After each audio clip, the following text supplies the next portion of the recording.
Hello, hello, good morning, and welcome to today's stream. How's it going?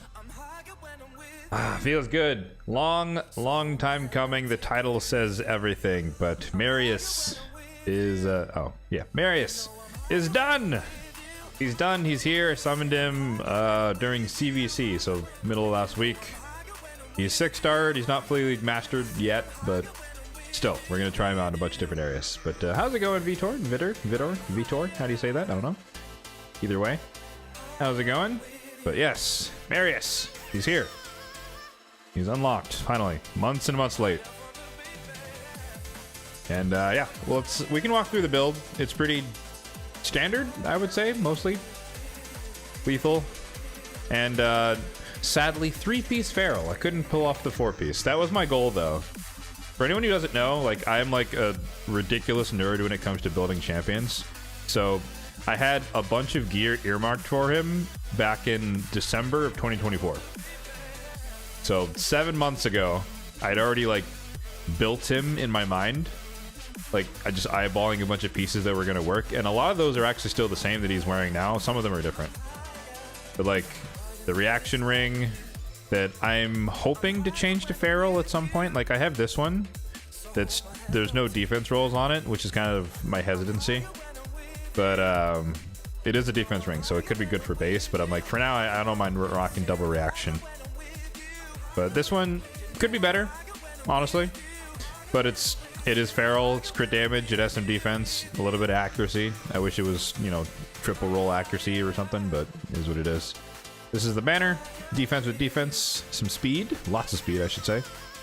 So great banner, reaction banner. This is probably going to stay on him forever. And that's why I'm looking for like a Feral ring to kind of fill in the build. Actually, let me move myself. My bad, guys. I'm blocking the stats. There we go. We're gonna have to do we're gonna do a gear cleanse anyways, so I should be in this spot.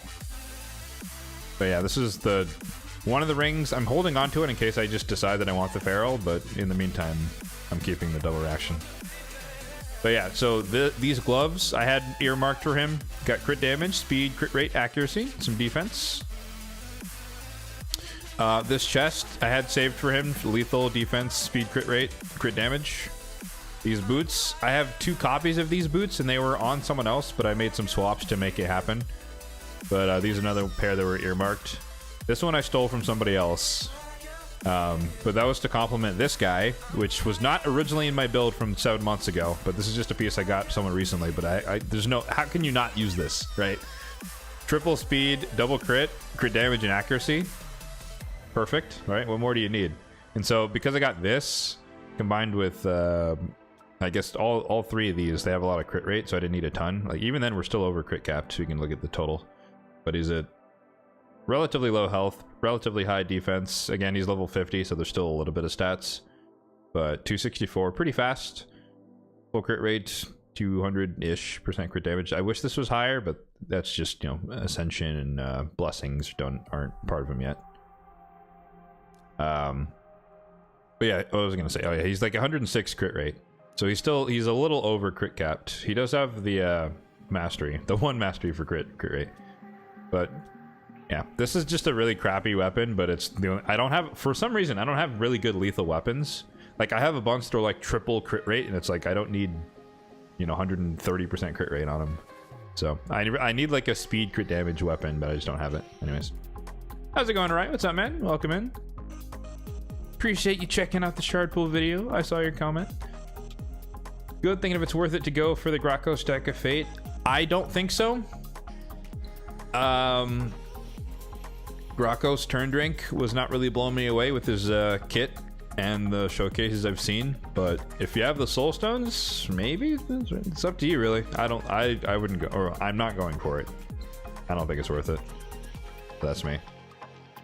Yeah, that's the Marius build. And for people wondering, you know, why do I even care about the Feral set?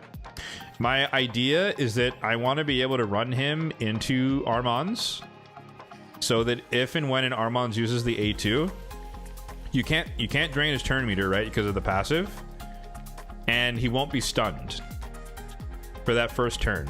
So I could really disrupt something by just enfeebling, you know, a lot of people on the enemy team or something like that. That's kind of my thought process here. So obviously he could sheep me afterward, but hopefully by then the damage is done. Or he draws the sheep on him, and thus I preserve it from sheeping somebody else. So that's kind of my thought behind, ideally, 4-piece lethal, 4-piece feral. So we'll wait for hopefully a better... I can't get myself to use this. Just only have defense in the flat and not in a roll, especially when I have a reaction piece. So for now, this is the build, just the 3-piece. But I guess in the short term, I'm still getting a lot of accuracy, which is good. So 304. Again, I don't have full masteries yet, so probably 350 when you add in Laura Steel and whatever that first one is. This guy, pinpoint accuracy. Yeah. So let's say 350-ish accuracy is where he really is. In terms of speed, though, 264. I know I could glyph this. I probably, well, yeah, I could glyph that. So let's say like 6 speed here, maybe. So 270 is where we actually are. I think this is already glyphed. I could glyph that. I could re-roll these eventually into speed. That's like 12, right? This is glyphed. This is glyphed. This isn't glyphed, but these are amazing. So the potential's there. He could be pushing like 280 with more stuff. So looking forward to it. What's up, John? How's it going? Pulls are always fun. I think so. I think shard pulls are always fun. And I mean, statistics would also support that. That most people watch the shard pull videos. Even though people say they don't always want to see shard pulls, but I have the stats. I have the receipts. I know what people watch. Not fooling me.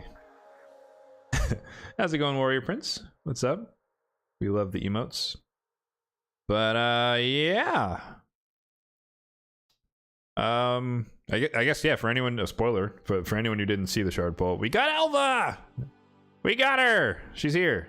Why is it blurry? That's weird. I didn't know they had motion blur. Is that on everybody? Oh, it is on everyone. I don't remember them having motion blur in the background. But yeah, we got Elva. She's here.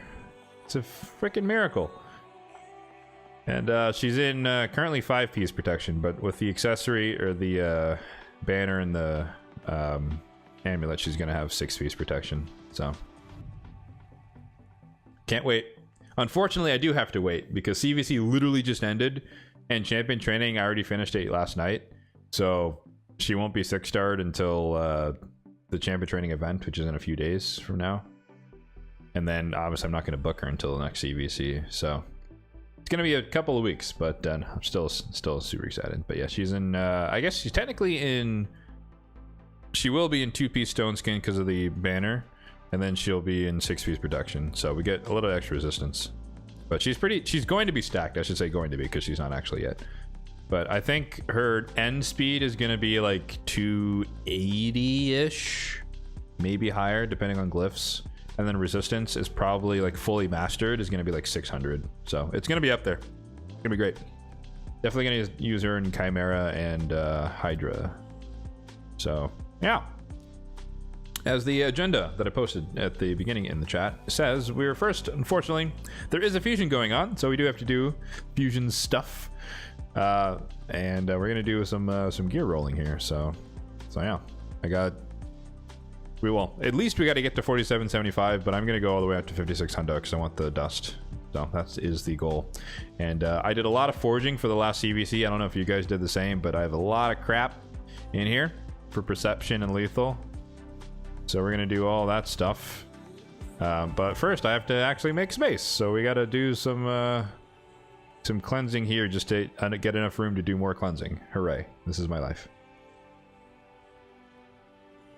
Last rotation, you got 3 keys. Oh, you got all the Amius keys. Yeah, Amius is tricky, but once you figure him out, he's not that bad. I don't know. I can't convince myself to do an Amius guide because he's so finicky, but like there is a core fight that maybe people could benefit from understanding, but it's also been like a year, so I don't know. I feel like people kind of understand it, but maybe that's not true. I guess I could pull that. Let me write that down. I'll ask you guys. Pull Amius guide. Afternoon, welcome to the Elva Club. Thank you, thank you. Super stoked on that one. Super stoked. Second hand dopamine, indeed. That's why I like watching other people shard pulls. I know some people, like, it's interesting because it's not the dominating perspective, but there are a lot of people that are like, I don't like watching shard pulls because I don't want to see what other people get. But it's like, for me, it's like, no, I want to live through other people and be excited when they get something that they want and not just focus on my account all the time. So, anyways. All right, let's see. So we're full of crap here. So let's start from the bottom and work our way up. I don't think, yeah, I didn't do anything this past season. I don't know if you guys did. This live arena season. Ever since the first one, I've barely done a goddamn thing. Although, well, it's twofold. The reason I didn't participate too much in the season is because I didn't have Empress built or Marius yet. Now I do. So now I'm a little bit more interested in live arena, but just going against, there's just so much freaking stone skin everywhere. And then like half of my mythicals I couldn't use because my enemies would always draft Marius because I can't draft Marius. So it's like, oh, cool, I have this cool mythical champion, but if I change form, he kills half my team. So it's like, you can't use him as much. But now I have Marius, so that kind of changes the drafting dynamic. So maybe we'll see a little bit of that. I don't know if I'm going to use Marius in live arena because, like I said, he doesn't have any masters yet. So like Helm Smasher is kind of important. But maybe we'll see. But yeah, let's start off with some pinpoint gear. Let's see if we can get some rerolls. Your Elva's in full speed. Interesting choice. Oh, that's terrible. I don't want a full split. Rip. Full speed. I guess if you're using it for arena, I have enough arena supports that I don't need her for that job, and she's purely PvE in my case. Oh man, double full split. Sad day, guys. I'm just looking for a 2-1. Wow, all 3 full splits. Tragic. Because I don't know about you guys, but I have like, no, let's check. Yeah, I have like 40 5-star epic reroll things, Chaos Ore, and basically I've only been using them for the sets that are really hard to get. So Pinpoint, what is it called? Impulse, the live arena ones, Impulse and Zeal, or not Zeal, just Impulse. So yeah, Pinpoint and Impulse. I'm using it for those. So any 5-star things I get, no matter what the piece is, if it rolls bad, I just re-roll it and hope. Unless it has good stats. Like this is fine. Double speed are already good. Triple speed? Hey, you'll take it. Triple speed. Nice. Actually.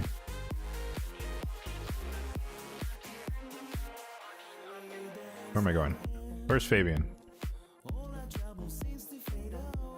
I mean, it's 1 speed faster. I don't know if that really matters. If I get a 4. We didn't get a 4. It's 1 speed. I guess we'll take it. Sure. I'd prefer it to have accuracy, but it is what it is. Amos video would be helpful by just telling people what to avoid. True. True. Now, there are a lot of nuances, but that's the thing. Like, I don't want to spend like 30 minutes talking about the niche nuances of Amius, but at the same time, that's also from the perspective of understanding the nuances. So again, I'll leave it up to the community to tell me what they want to see.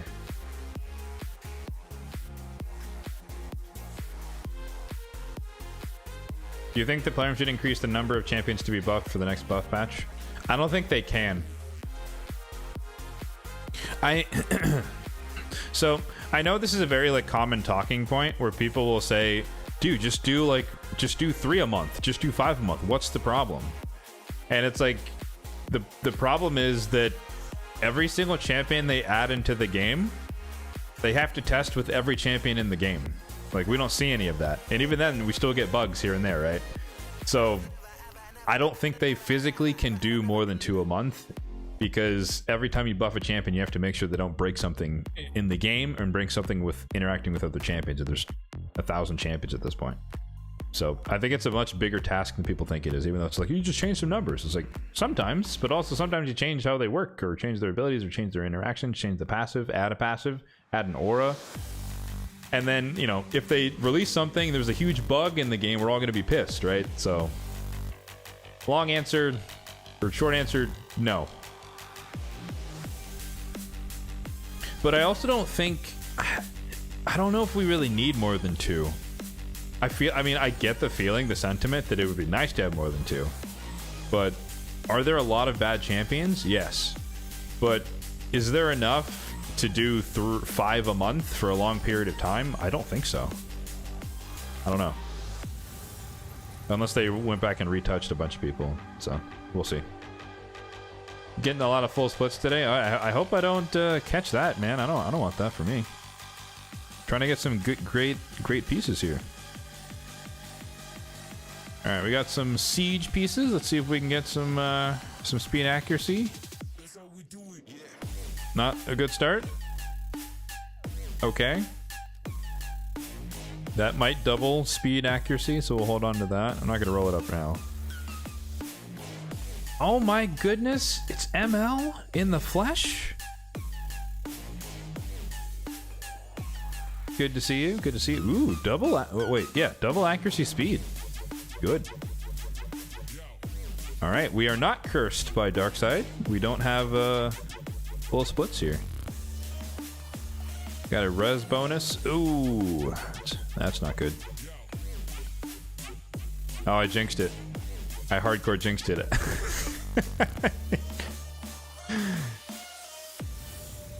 Oh man, I shouldn't have said anything. I apologize to the ether. Want to share some good news a while back? Oh yeah, oh, you got a job. Congratulations. Congrats. That's awesome. That's always good. That's good. IRL is important, even though we all play this game as part-time jobs. Oh, you finished? Wait, I didn't know there was a goal on the Void account. I thought there was just kind of getting it. Well, get as far as you can get. What was the end goal? I'm curious now. You don't have to apologize. Don't. I got cocky. That's on me. I started talking and RNG was like, LOL, bro. Watch this.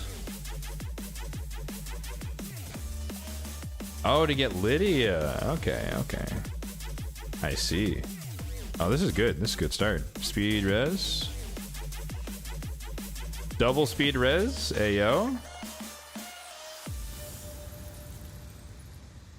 That's it. I mean, honestly, like, guys, like, that's just imagine that for a second. Completing the entirety of normal faction wars with only Void champions. And obviously the understanding there is that you're probably not going to have that many Void legendaries. So let that sink in. Void rares, Void epics, and maybe like 5 to 6 Void legendaries over however long it's been. Free to play as well. Yeah, no spending money. Impressive. All right, so I have, well, I guess I'll explain. My Mythical Chaos Ore at this point, I exclusively save it for Merciless pieces. I save it Merciless bottom pieces. I save it for Savage and Lethal bottom pieces, and for Feral bottom pieces. So that's why I have all of these that are just, you know, burning a hole in my inventory. But because I have a Merciless one and I know about it, I might even have a Lethal one. I'll have to wait on that. But my priority is Lethal, Merciless, and then Feral. So if there's a thing to re-roll, then I'm going to do it in those sets first. So we're going to hold off. So I think this is done. I'm not going to take anything to 16 unless I really, really need to. That's Tokyo Machine. Okay. Slayer, LOL, fake set. I remember these. These are like supportish Merciless, maybe. speed res. Okay. Okay. Are we gonna full split and ruin it? No, double speed. Sweet. It's very niche, but nonetheless, if I need a resistance reflex on someone who does damage, this will work nicely. That's a reroll. This is a reroll. Okay, that's it. Gonna do the turn Drake deck of fate. No! Bad deal. I'm not blown away by his kit. What is he, Demon Spawn? I'm not blown away by his kit. Like, the block damage is cool, but I typically don't use unkillable block damage type strategies anyways. Like Demon Lord, Clan Boss, and other areas. This one, it's like, this is Ugo, but Spirit Affinity. I don't care. And then this one doesn't hit that hard because it's an A1. I don't know. But, you know, if you're asking, do I have the supplies? Absolutely. I have 7 Eternals here if I sacrificed all my coins. Or my, yeah, my coins. Which I don't really want to do, but technically I could do it. So 7 Eternals plus maybe 10 Immortals, and I could do it. Or obviously use Immortals as well. Oh, look at that. I could do it, but I'm choosing not to. Apparently the current paradigm is that they're only going to do guaranteeds in forms of Decks of Fate or Heroes Paths. So if that's the new paradigm, then it has to be a damn good champion for me to bother. Like, no Bells the Reckoner, no... Like, I want something good. I don't want something mediocre if I'm going to burn all my freaking resources. So... If this is how they're going to do it, they're not going to do it with just pure shards anymore, then so be it. I'm not going to... It has to be good. That's my new I'm reacting... I'm playing off of what they're playing off of. So if that's the energy they're giving, I'll respond in kind. If you need a cooldown reduction on a support champ... Yeah, oh yeah. No, those are good gloves. Absolutely. Even though they're 5-star. Like, I don't have that hard rule where it's like, oh, it's 5-star, sell it. It's like, hey, if it's in a good set, and more importantly, it's a bottom piece, which are hard to come by, that's a keeper for me. Because 5-star gear is better than no gear. CAD's 2025. Really want to build your Feral and Feral? Let's say that 5 times fast. I don't know. I think 9-piece Feral is a little bit overrated, I'm not going to lie. But if you can pull it off and still have the stats to do the job, more power to you. I don't focus on the 9-piece sets at all. I think they're so niche that, like, they're so impossible to get with good stats that it's just impractical for me. But maybe if I get lucky with pieces, that'll change in the future, but I don't know. Feral and Protection. I feel like that makes a little bit less sense. Isn't it only, like the Veil, which you can't steal anyways? And then increase res? Where is he? Here he is. Aren't those the only buffs? Yeah. I mean, it's better than nothing. Like, if you have 9-piece protection, fair enough. It's 2 or 10% damage on top of his passive, so if you can make it work, make it work. No shame. 9-piece Feral on Riho, that makes sense to me. Although, is it just the stun that doesn't land on bosses? Burn, decrease, yeah, okay. Yeah, it's 5 debuffs. I thought about, because this is my high accuracy, high res Lydia, because I want her to have enough resistance for like Doom Tower, but also have enough accuracy for Ultra Nightmare Chimera, which I don't know if I can do yet, but actually we'll see. Marius testing coming soon. But I thought about trying to build her with these stats in protection, like if I had 4 pieces or 3 pieces of accessories, but the gear doesn't exist, simply put. Like, this could roll right, it is resistance, but I don't have anything of this caliber in the set. I mean, the ring is just a filler. Like, it could be possible, obviously I could roll this up, but we're not going to yet. But the bigger problem is that no matter what I do with these pieces, in order to complete the 4-piece protection, I lose accuracy or resistance. And there's no way around that. So, she would take a stat loss. But I guess the protection set would give me some resistance, so maybe I can sacrifice the resistance pieces. Figure it out somehow. But that was just a thought. I'm not convinced that that's the right way to go. Actually, I do need to max some gear. We need to max this one. And oh, that's unfortunate. Rolled attack. We need to max this one. I don't think I actually have. No, I do. Oh yeah, because how do you get? Okay, how do you guys feel about the new advanced quests? HP rip.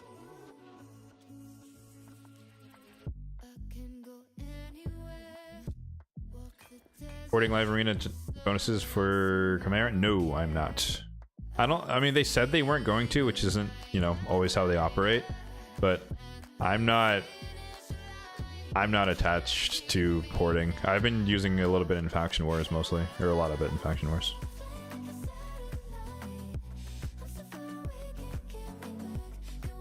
Plarium half measure. It's not terrible. Yeah. So what happened to me yesterday, I'm still pissed about this, was that I think yesterday it gave me a mission for, it probably was this one, Phantom Grove. And I was looking at it because I was like, well, I do stage 25 and you get 50 energy, but you have to spend 100 energy to get the quest done. Which I was like, well, now I lose energy, which I don't like. But I was like, let me just test out the reroll thing. So I re-rolled it, and then it gave me run or use 6 fortress keys. But I had already used my 6 fortress keys, the free ones, and I was like, wait.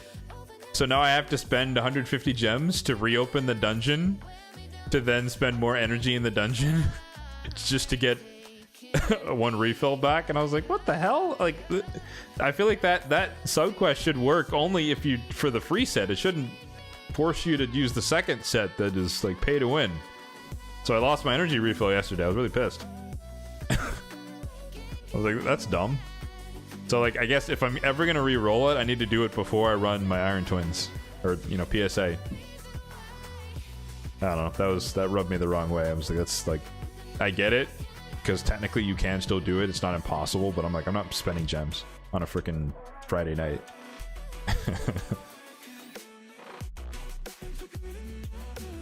You can't beat Sand Devil 15? Oh yeah. Well, it shouldn't, I feel like it shouldn't give you the, I don't know, it depends on your player level probably. I'm like maxed out everywhere, so I can do them. But yeah, that's a good point of like, it's weird. Yes, the fight, yes, participate in live arena versus win is big. For days when I'm feeling lazy, which is basically every day, I could just do one fight, win or lose, and move on. Oh, godsend. I love it. That was a good thing too. I do like that one. I know, what did they do? They changed this guy, the reward from this, to give everyone a daily, whatever this is called, free gear removal. Can't think. Honestly, maybe it's a hot take. I think this is enough. Correct me if I'm wrong, but if 1 hour a day re-gearing your champions is not enough for you, I don't know what else you need. I don't think permanent free gear removal is a good thing for the game. Hot take. I think it would be bad. I think it would encourage a very, very bad player behavior that they don't want, which is like, you're just constantly swapping gear and no one's built for anything. It's like, oh, it's Fire Knight Day. Cool, let me put all my best gear on my Fire Knight champions. Oh, it's Ice Golem Day. Let me put all my gear on my Ice Golem champions. Oh, it's Chimera Day. Let me put all my gear on my Chimera. It's like, that's not what they want. They want you to build a lot of champions to do different things.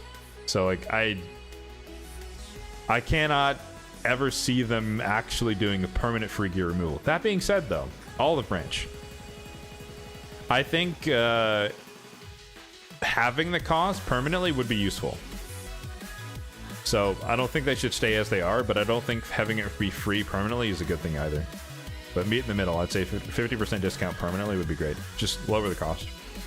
But 1 hour a day, I don't know. That seems good enough. I'm talking about for the hardcore gear swap people, 1 hour a day to just get your shit done.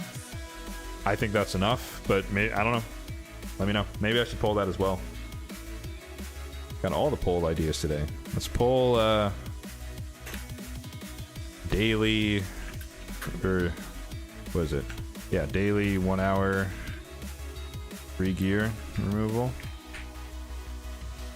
Let's see what the people think. I could be wrong. Like I said, that's just my take. I could definitely be wrong. A token for doubling silver.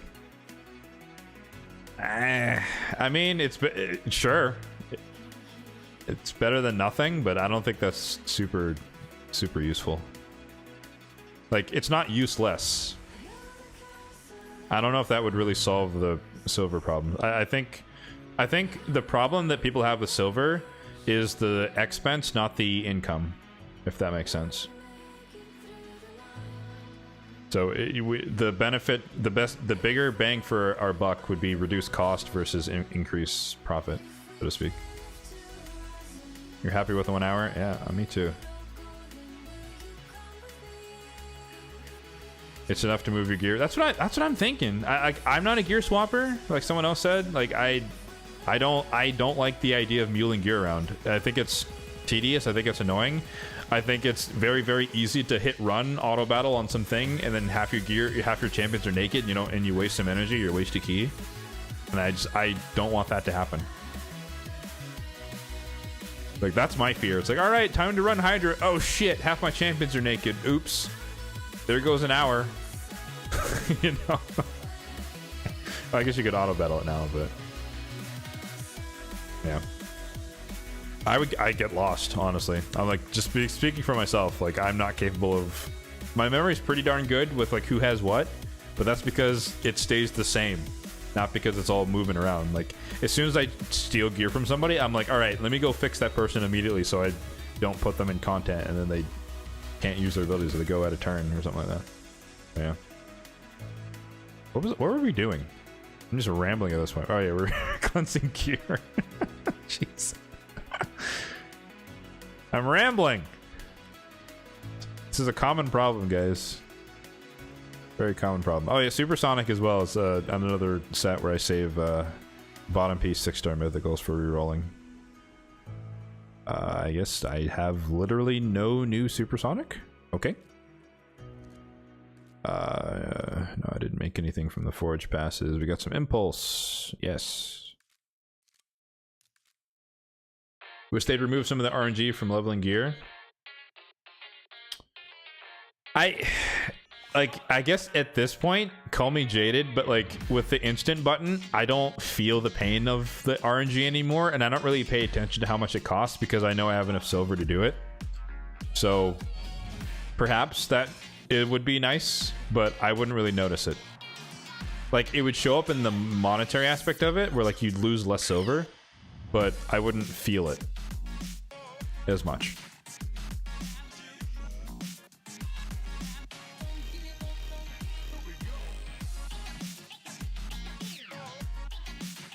Built Eric's with...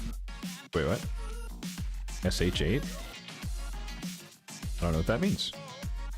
Oh, Spider Hard Mode 8. Okay. I see. You got the, whatchamacallit? What's that set? Slayer? The Slayer build? Makes sense. Full split. Blame Dark. I'm blaming Dark every single time we get a full split today. Yeah, oh yeah, no, I remember we didn't have an instant upgrade, dude. Like, back then, it was like, all right, let me settle down for the next 90 minutes and do this gear cleanse. Fail, fail, fail, fail. It's like 15 minutes per piece, bro. Oh my god. It's like you literally had to carve out time. Whew. I don't miss that. It's been probably 2-3 years since that one, but yeah. Oh man. It sounds awful. Oh no, I can't articulate how awful it was. Hoping that your piece would just like, I don't care how much it costs, just fucking level, please. Like, oh my god.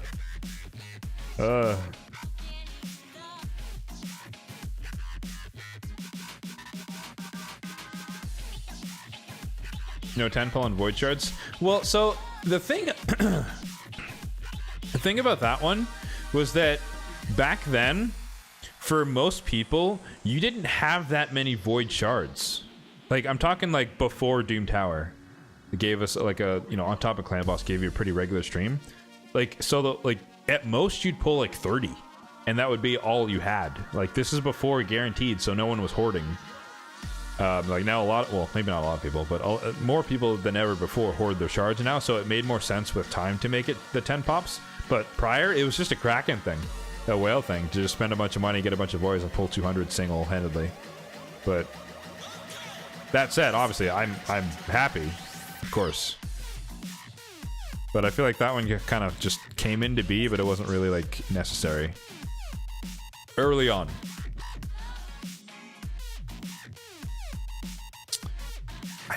I don't like that this doesn't have any crit rate, but maybe if it goes like double speed crit damage, oh, we broke the game. Sad. Well, we'll never know. No clue what that piece rolled. I could restart the game, but I don't care enough. That always, I don't know if that happens to you guys, but every once in a while there's like a random piece that just like bugs out. Like it's level 8 and it rolled and it knows what it is, but it won't show me until I restart the game. I don't care enough to do that.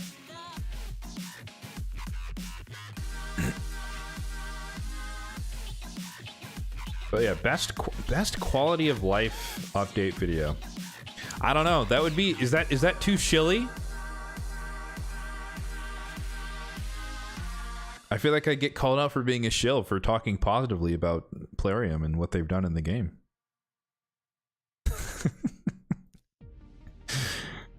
I laugh because I don't care what people think, but it is nonetheless funny to think that, like, people that have a negative response to positive stuff about the game just cringe to me. Nope. 5-star, missing it. Not good. We've made 11 spaces so far, guys. This is terrible. Getting fatal errors in faction hard mode. I have not had any issues there. That's interesting. Huh. Double res speed. Okay. Speed accuracy. Don't hit the HP. Double accuracy. Okay. We want speed or else you get sold. Rip.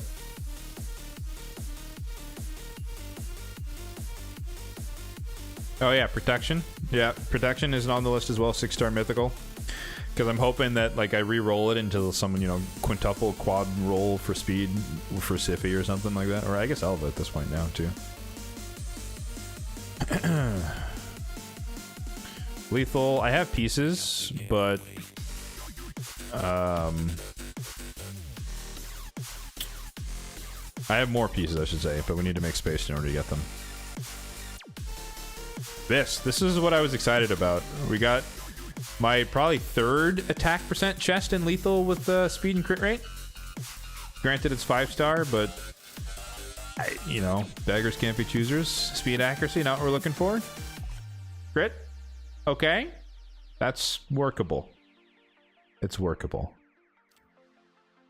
But yeah, believe it or not, guys, 4+ years in, I still to this day do not have a 6-star attack percentage chest with speed and or crit rate in lethal or savage. Has never happened. 0 times. It's not like, oh, I accidentally sold it. Nope. Literally, I've never gotten a piece. 6-star. Sad times. Alright, so we're in lethal now, so we can use our 1 Chaos Ore. If it doesn't full split. I missed the bonus roll though. It's still worth it. Because if this is like crit, if this is crit rate and this is crit damage, or this is like attack or speed or something, it could still be worth it. defense. Oh, sadness.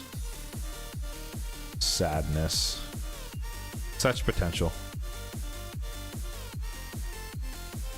Nothing new here, nothing new here. Oh, actually, nope, I lied. Double roll or get sold. Double roll or get sold. Damn it, you called my bluff. I didn't actually think it was gonna double roll. It's always funny when that happens. I mean, I guess I should be happy reverse psychology worked, but also I genuinely didn't think it was actually gonna work. Didn't make any of these. Didn't make this. Perception is in the inbox. There shouldn't be anything new there.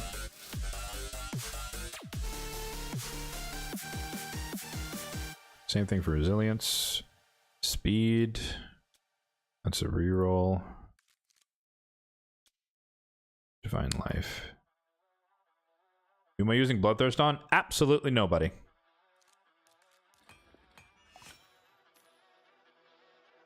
Yikes.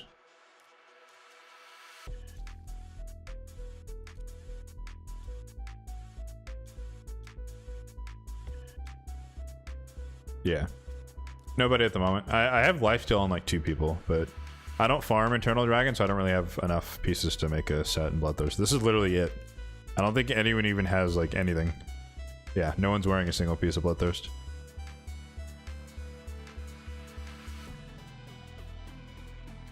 Like, maybe? I don't even know. I don't know who I'd put it on, to be honest with you. I mean, it would be an upgrade to whoever's in lifesteal currently, but lifesteal gear is better, so. Literally no one. Literally. A lot of mid gear. Yeah. But like, so the thing is, my gear or my inventory gets full because I just haven't leveled up stuff, not because I'm truly out of space. Like, and once we finish this, I should have like 40-50 spaces. Like this is like the past like 2 weeks of dungeon farming that I just haven't done anything with.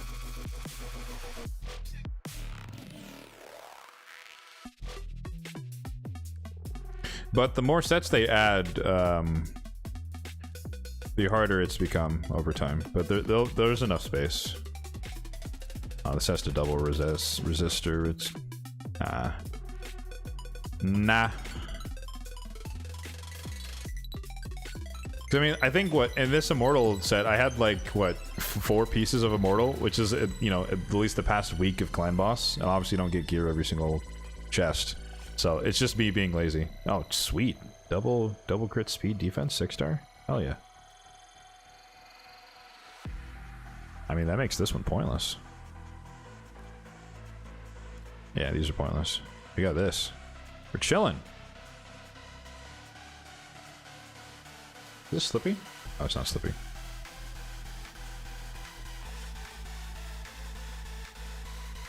Try to stop keeping top row 5-star except for a few sets and trip.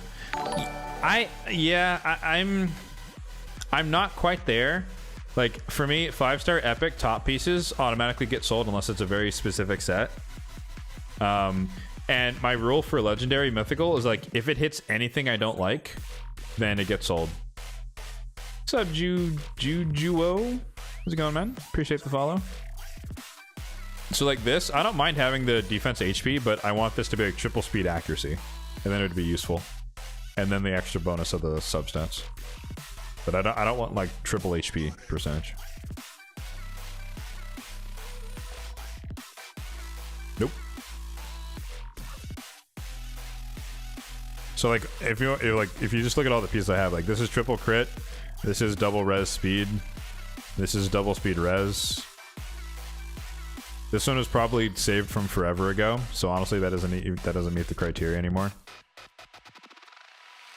Double crit speed, triple speed, double speed res.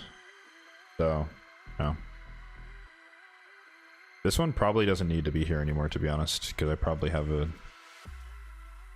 double speed res with higher potential, so I probably don't need this one. Again, this is like I haven't looked at my gear like done a real like deep dive in a long time to purge a lot of the stuff that doesn't meet my updated criteria. Like these might be able to be sold if I look at the legendary pieces.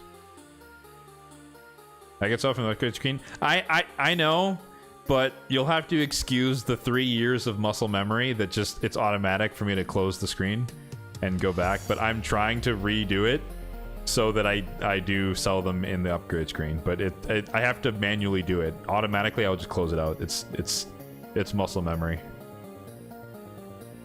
But feel free to call me out on it for sure. But yeah, so we got 20 spaces so far, and we're still in the bottom sets. I do like that change though. I think it's a bit of an underrated change.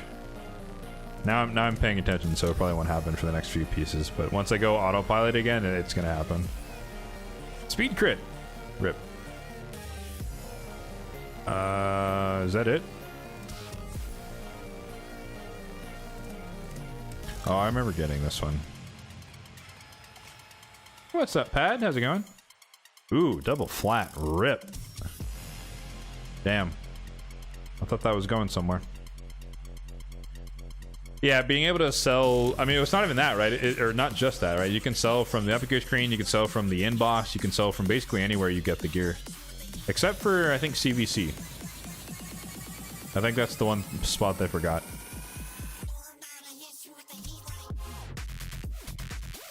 Also, I should say, a lot of my gear pieces... or a lot of my inventory is level 12 pieces that I haven't rolled to 16. So if I rolled everything from 12 to 16, then I'd have a lot more space. But obviously doing that would blow through the artifact enhancement quicker and not give me that much space. So that's why I don't do it. Like if I run out of stuff, then we come back and I start leveling stuff from 12 to 16. But I have a ton of pieces that are like questionable. Like all of these types where it's like if this one hit HP, I would sell it. If it went double, triple double, or triple single, then I would keep it. So there's a lot of unknowns, and most of them aren't going to roll perfectly. So, and apparently I forgot to sell one thing from campaign.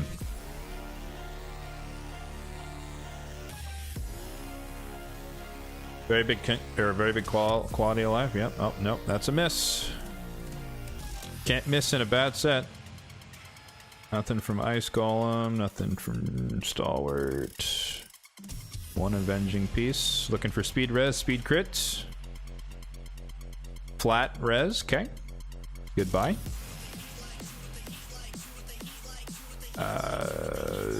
This is already messed up, but it's a Retaliation Helmet. One chance to save yourself. And that is not it. Okay.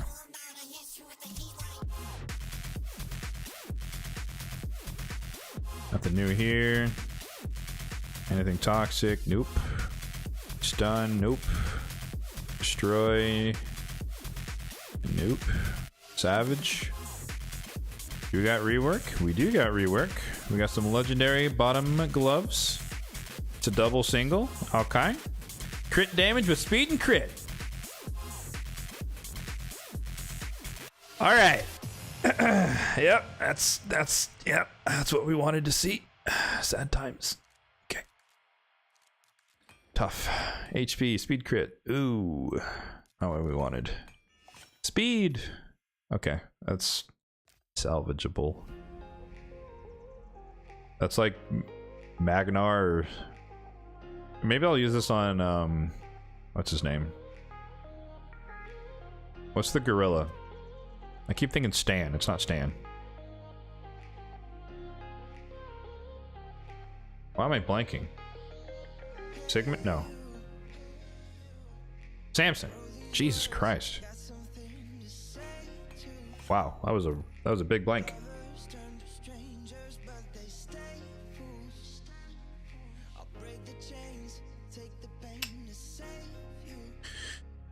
Whew. This is like, it's savage, but the rolls are so low that I don't want to keep this. But I also don't have a lot of pieces. I guess I don't really have a choice. Why did I keep this? Oh, this is from the chase.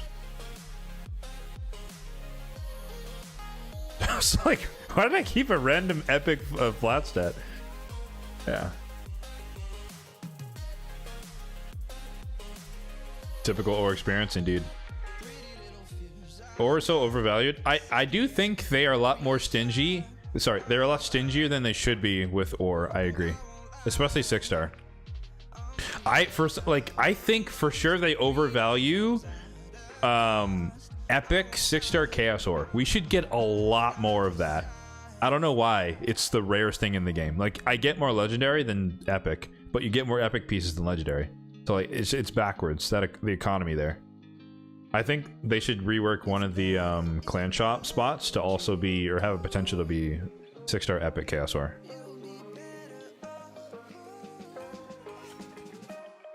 I exclusively use it for relentless. I don't know how I feel about triple res. That's why, like, literally you'll see like the army of like 12s here in relentless, but all of these are trash. But I want to re-roll them and hope that I get relentless, because relentless is so hard to come by. I don't get the legendary as much from winning tournaments, so like my best pieces are epic. Like literally, like we're looking at her Lady Mikage, like double accuracy, or yeah, double accuracy speed, triple speed here, speed boost with accuracy. Like I'm trying to improve her build, but I don't have legendary pieces, as you can see here, except for this one. But this is more defense critty. But because it's basically all I have, I want more Chaos Ore for Epic, but I know that's like, you know, in the grand scheme of things, it's less popular.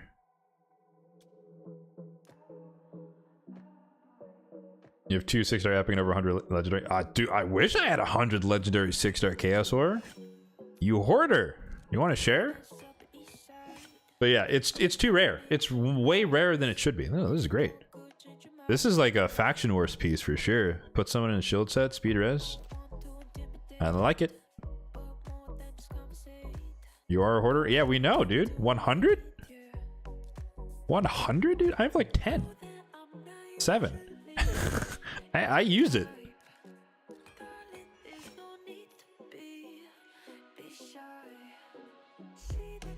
Hey, what's up, Luke? Will this be the month I clear Centranos? Dude, I honestly have not even looked. I dropped the ball. I talked about it a little bit in the Fusion Plan video, where like I was just binge watching Severance the past like week, and I was finishing the finale for season 2 over on like Friday, or yeah, yesterday, or no, Thursday. Yeah, when the Fusion started, Thursday night, and I decided to watch that instead of making videos, which is hilarious in hindsight.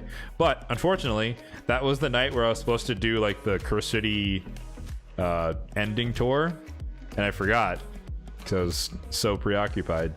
And then I woke up in the morning, I look at the time remaining, and it was like 15 minutes before it resets, and I was like, oh, well. So apologies on that one. I missed a season of Curse City in the summer. But there really wasn't much to talk about. But yeah, I have no clue what this rotation entails. So we can take a look at it, honestly. Ooh, triple crit in immunity. Immunity's making a comeback, guys. If you haven't noticed, with the Arachna Elixir. I don't know how you guys feel about you know, Calvlax, Nell meta, but don't auto sell your immunity gear when you're untouchable, because it's very easy to instantly die now for a different reason. So immunity nukers are a definitely sneaky way to get through. Double res, oh, that's a good one. Actually do things you enjoy. I mean, yeah, I'm not super sorry, you know. It's a less it's one of the least popular content that I make as far as people actually watching it. So I'm not too fussed to miss one random rotation. But nonetheless, it is nice for just to kind of compare notes with people and say like, hey, I got this far, and what'd you do for that stage? But there's gonna be a future iteration, so I'm not too worried about it.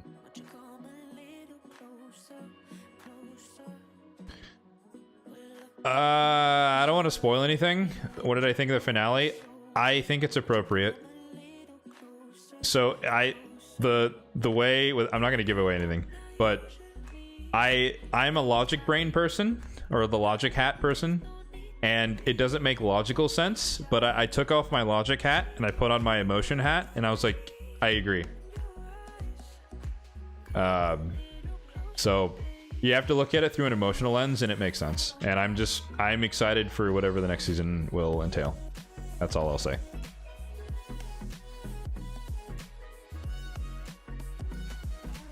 You've only seen Adam Scott in comedic roles. How do you do with drama? Dude, he's an actor.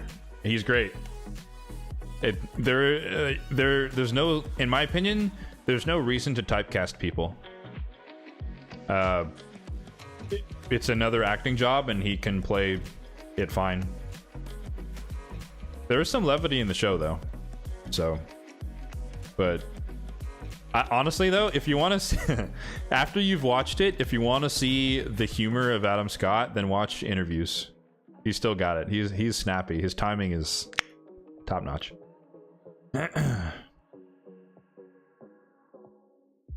15 minutes before you manage to sneak in Amius, dude. That's clutch, man. I do Amius way early, like 2 to 3 weeks in before, so I don't forget.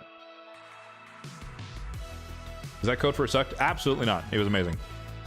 One of the best shows I've ever seen. For sure. It's different in a good way. I like different. I'm tired of remakes. So if people can do something new with just a new concept, it doesn't have to be a new it doesn't have to be a new idea, but a new concept or a new take on an old idea works fine for me as well. Highly, highly, highly recommend.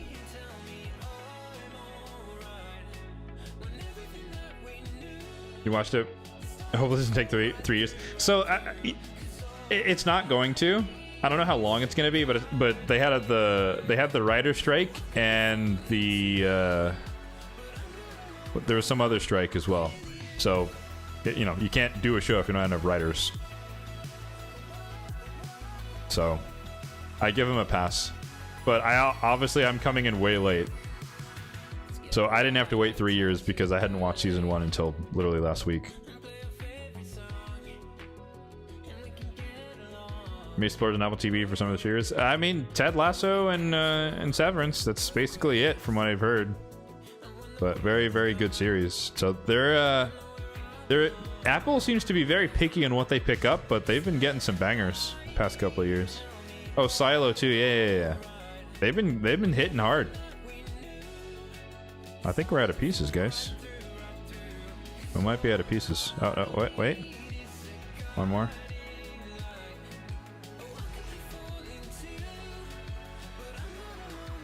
Double crit on calm. Ooh, double crit res. Nope. Is that the good shows? Oh, okay.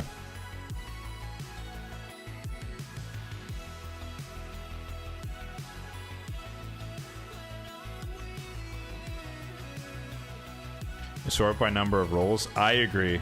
I wish you could sort by level. Oh, that's just sad. I was keeping these because accuracy, hoping for an accuracy roll on the speed boots, but nope, not today apparently. Do I keep perception without speed or accuracy? No. Short answer. That's the whole point of the set. Like, I keep speed accuracy, speed resistance, or speed crit. That's across all sets. Oh yeah, having the not filter. Yeah. Like no speed and stuff like that. I agree. I think changes like that are coming soon though. Don't quote me on that, but I believe they are. Oh, full split. Oh wait, I got this yesterday.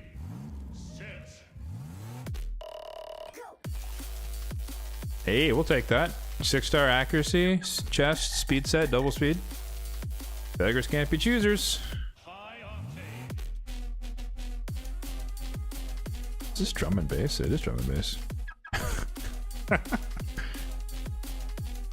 Okay. I'm not feeling it, but it's an okay song. All right, so yeah, so this is what I'm talking about. So we purged all of the new pieces, and I have like 40 spaces, give or take, which is a lot, in my opinion. So if I actually went through and like started leveling stuff from 12 to 16, I'd have a lot more spaces. Let's see, where are we? 27 hundo. Okay. Still got 2,000 points to go. We spent, let's see, 9 silver, so 9 million silver so far. But unfortunately, we gotta get more. We gotta get more gear. But we gotta look at all of this lovely lethal gear that I crafted for CVC. Got some resilience. We got some savage. I think those are the pieces from the Lemonisi thing, though. Got some perception as well. I think I don't have enough room for all of this. Ooh, this is a good song. I love this song. Chester's Can't Be Boozers. You what, mate?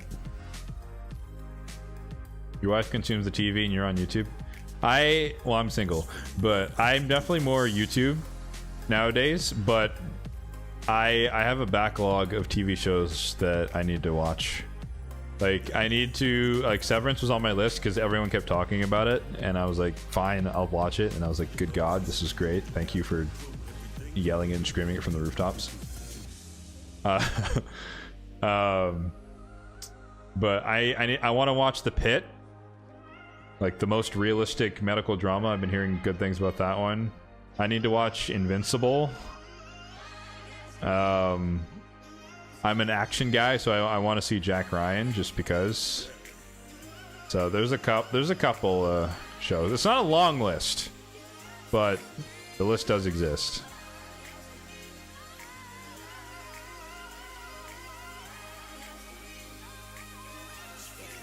Oh, Squid Game. I haven't seen or paid attention to anything about season 2 of Squid Game. I need to watch that. I'm way behind. I am so far behind on that one. I've been bad. I was too busy rewatching White Collar, so I got distracted from my usual TV shows. Oh, The Americans. I'm on like the last season of The Americans. I need to finish that one. See how that series ends. So there's lots to do. What did I just claim? What did I claim? I claimed lethal. All right, what do we got? Speed boots with res. Okay. Ah, we broke the game again. Rip. We'll never know.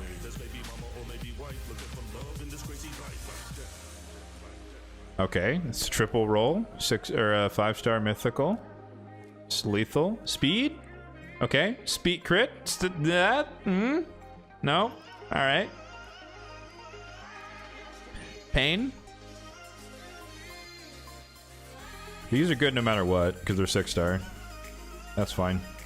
That's like just like, you know, spare lethal gear, but that's never a bad thing to have a piece like that. 6-star legendary. This is a reroll unless it full splits. Rip. How are my accessories? They're not that bad. I did a massive gear cleanse, the last gear enhancement on accessories, and this is after running Spider for the last fusion and a little bit of Event Dungeon, and I still have 40 spaces, so my accessories are chilling. I'm not bricked up by to use your word. I'm not bricked up by pinpoint. I have a decent amount, but not a ton. But because I don't change my standards. I don't keep pinpoint because it's pinpoint. I keep good pinpoint. Ooh. I want a speed on that one. I don't want double res. This is reroll. This is reroll. This is reroll. And we're out of Chaos Horror. This is speed res. And it has to double. No, I don't want double res. Speed, crit damage. Yes. Don't hit HP. Okay. Double speed, crit damage. Come on. Close enough. I'll keep that. For someone slower, but still crit damage. I don't know about you guys, but I found out that I have so much crit rate on my lethal pieces that, like, I end up building someone with like 130 crit rate. And so I'm actually looking for more pieces that are just speed and crit damage because I just have so much crit rate. Let me find, yeah, like triple here. Where's another? Triple here. Triple here. Like, maybe I'm lucky in that regard, in fairness, to have that many triple rolls, but it's like I can't use them all because it's like if one of these and they're crit capped. So I'm definitely in the market for more of these crit damage charms. Yeah, I use my crit damage charms with my lethal gear when I make it now. I think some of the time I use the crit rate charms, but most of the time I use these. What else did I gather? I'm blanking. Oh, it's perception and a little bit of savage, right? I think I saw some savage. Everything is new in love. It's stronger than the both of us. Savage, though, I need more crit rate than I need crit damage, so I'm fine with that here. Speed res. Okay. Helmet with speed and crit. Come on! Rip. Oh yeah, I remember getting this. This is from Fire Knight. It's not great, but like, you know, once again, 5-star is better than 0-star. So for someone who's less important, 5-star crit damage, double speed crit with attack, good enough. That's like Faction Wars Snooker level of gear, so I'm fine with that.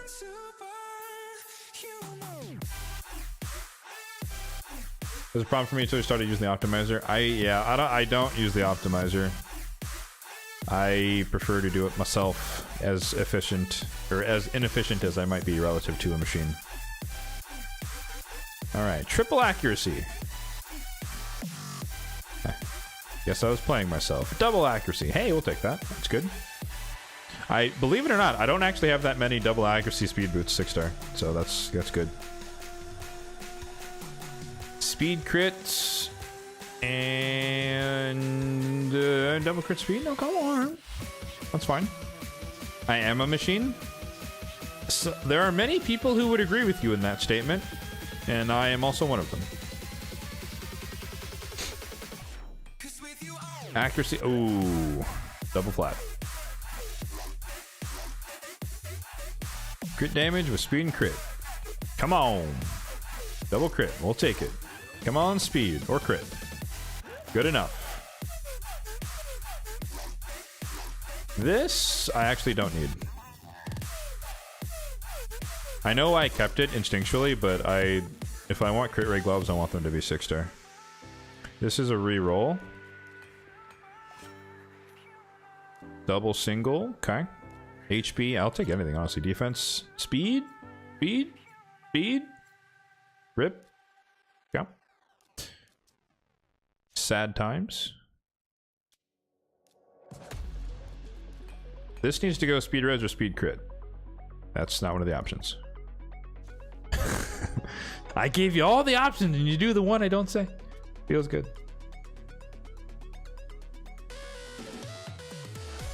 Do you find yourself buying gear from the market? So the first like 2 weeks it came out, I would look, and then I fell off the wagon, so I don't look anymore. I just buy the mystery shards. Ooh, double crit speed. Yes.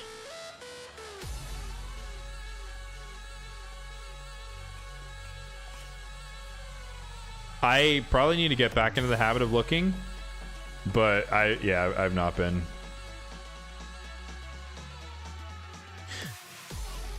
I can't. The cost kind of throws me off where it's like 5 million pieces for a piece that may or may not roll right. Makes me feel bad. But it could also roll really good, so I have to reconcile that. But to this date, I haven't seen anything that was like tempting. Maybe one piece was tempting. Nope. Ooh, it's got some base house in here. Am I going for the guaranteed champ? Nope. We talked about it earlier, but no, not worth it. I'm willing to do guaranteed events if they're a good champion. I'm tired of the mediocre ones. I haven't done a guaranteed in a long time because they've all been average. They're like B tier champions. I know they're not going to give out guaranteed S tier. Probably like, I mean, you know, Narcy's kind of set the bar really high in fairness. But I want A tier plus for guaranteed champions to make it worth it.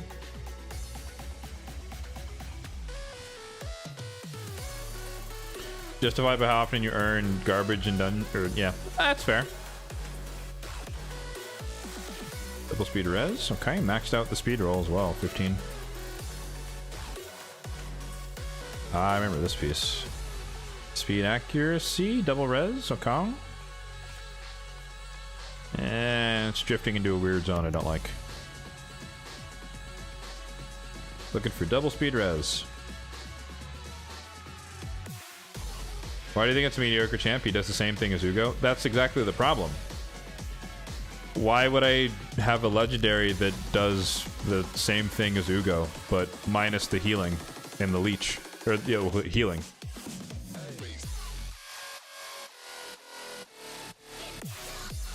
Like, in my opinion, if you're going to have a legendary and an epic with a similar job, then the legendary needs to take it further. So, like, it needs to be block buffs, decrease defense, and HP burn.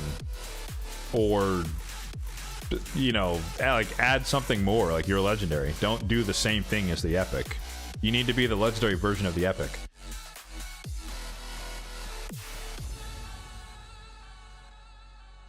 Like, a great comparison for me, it's like Godseeker and Eerie stepping up to Ancora. Right? Where it's like, it's the same revive with the reset, but Ancora was like, also, I'm going to steal all debuffs from your nuker. Great. Like, so you have the same thing as an Eerie, but you're better. Or at least throughout the rest of the kit. So, I wanted elevation, not just a carbon copy. You can heal in the A1. Yeah, but you heal in the A1, but it's not going to do that much damage compared to just like having leech out there. And it's probably not going to heal as much as Ugo just using your A3. I haven't confirmed that, but that's just how I feel about it. But I'm also biased because my Ugo is +4. So. He has a different affinity though, I'll give him that. You may not have Ugo? Yeah, right.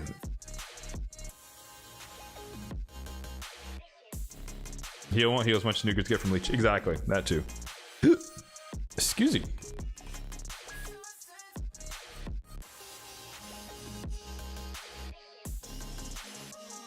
One out of 3 every hit with Leech. True, that is true.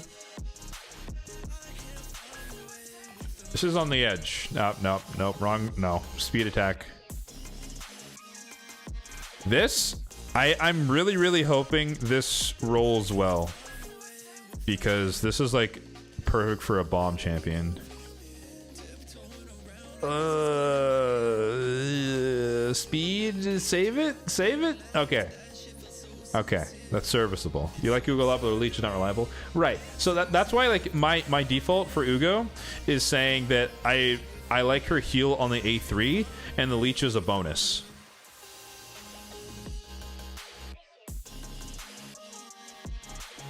If this is still worth keeping, because if this double speed with the accuracy and the attack, this is still great for a bomber, so it can save itself, but we're not going to take it to 16 yet.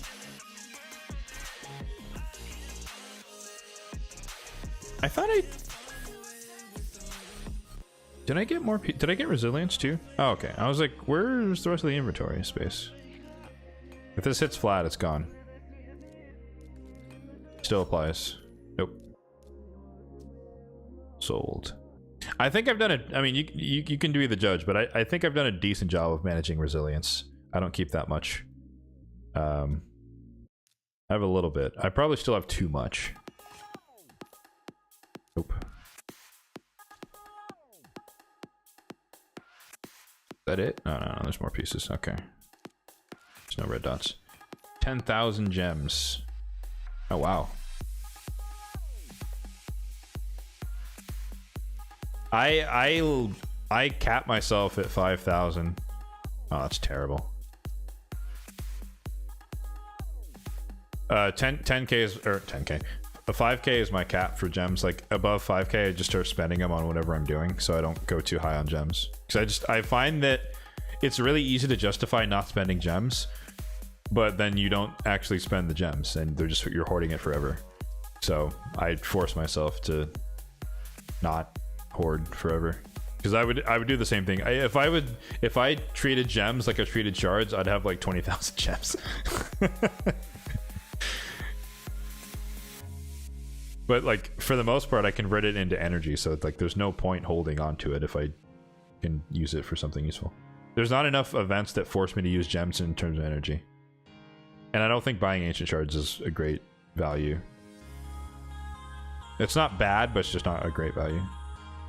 Could use some healing in Demon Spawn. My healer for Demon Spawn is basically Dur. Like that's kind of it for me, I think. Dur the goat. The heal and the reflect, the heal and the continuous heal. I don't know if there's anyone else I have. Oh, Wither, duh. I have Wither as well. Between the two of them, that's all the healing I need. But you might not have Wither. Dur's okay. He's not great, but he serves, and I don't have Duchess, so I don't really have a choice. You have 11 Eternals saved since Freya. Wow. I've not been getting that many Eternals lately. I don't have any at the moment, right? Yeah. They haven't been offering them in like, you know, relatively accessible ways. It's like 10,000 champion chase points. And it's like, cool, but it's 10,000 points. Where are we? 4,000. We're almost done, guys. I'm doing a lot of rambling here, so we're distracting, or I'm distracting myself, but we're almost done. 500 points to get here, but I'm still going to go out to 5600. You have multiple Duchesses? Oh man, look at you. Mr. Flexer over here.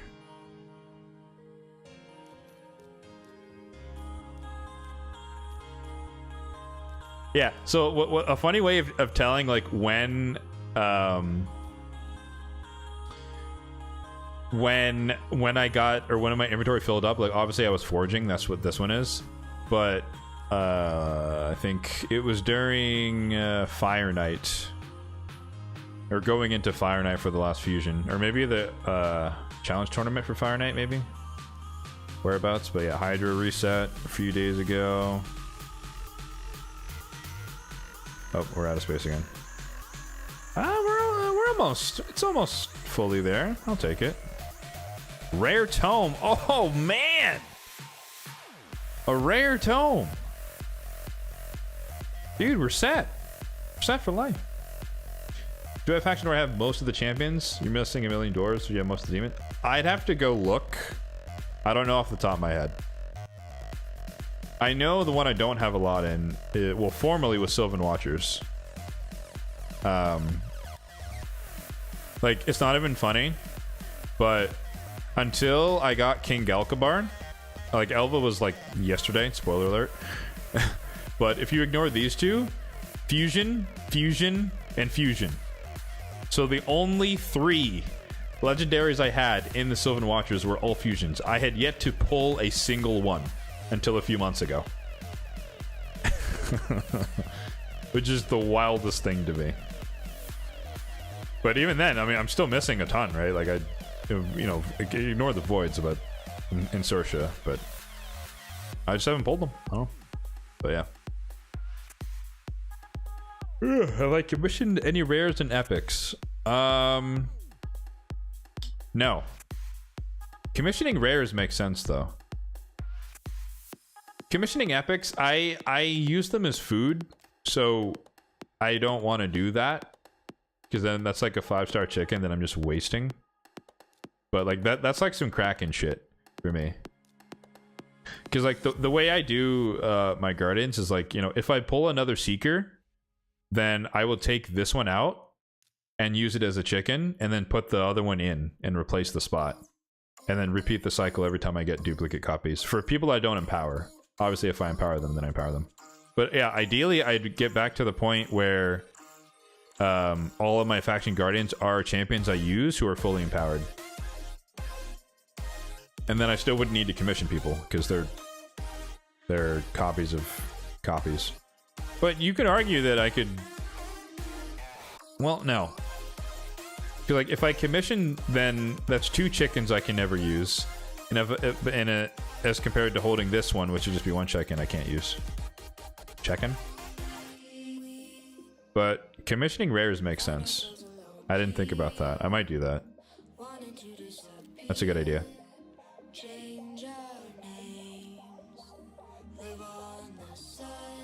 Just bank all the stats for none of the space. That was kind of my main deterrent, where it's like, I don't want to hold a bunch of rares. I could commission Relic Keeper. But no, but what I'm saying is, like, even Relic Keeper is useless. I agree.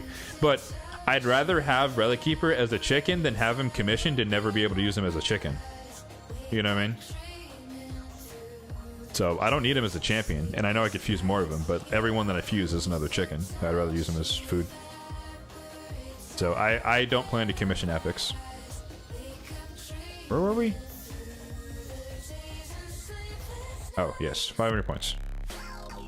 Yeah, okay. We did the inbox. So we're at the rest of the perception.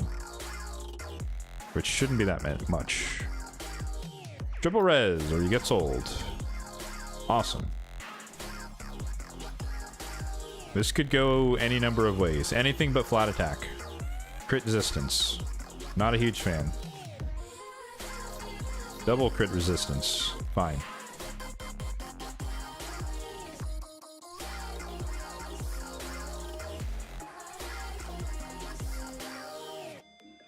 Assess to perfect roll. Double speed accuracy or double accuracy speed. Full split. Rip. GG's.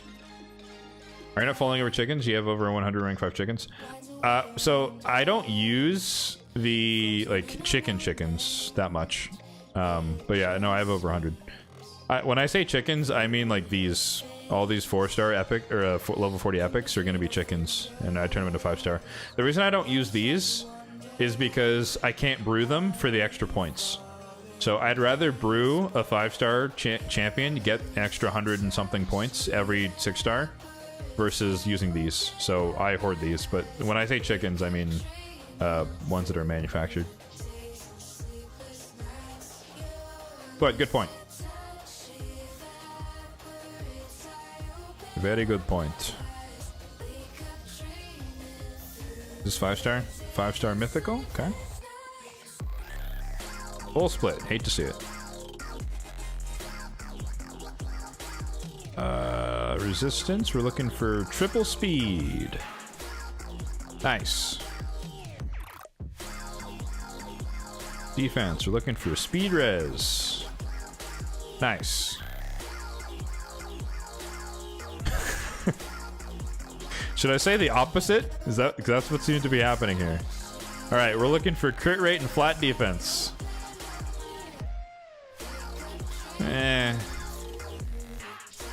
If it hits speed, maybe. Double accuracy. It is perception. And it could come back and hit speed. Unlikely, but possible.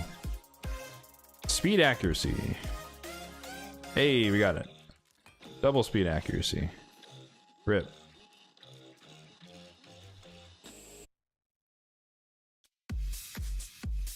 Speed crit or speed res? Or speed? Triple speed. Speed res. Good enough. Anything but defense. Son of a bitch. Obviously that could have rolled more, but I don't care. Nope.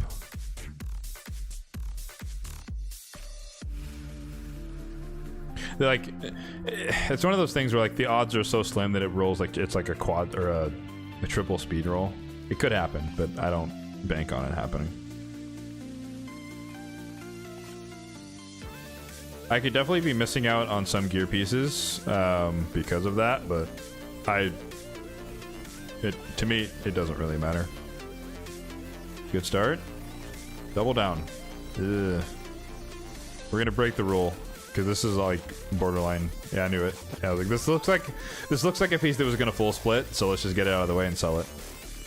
Okay. It was this, then some of the forge sets. So it was fatal. This isn't great. This is great, even though it's a rarely used set. Speed HP, no good. Double HP, okay. Tell me how you really feel. What was the other one? Was it just fatal?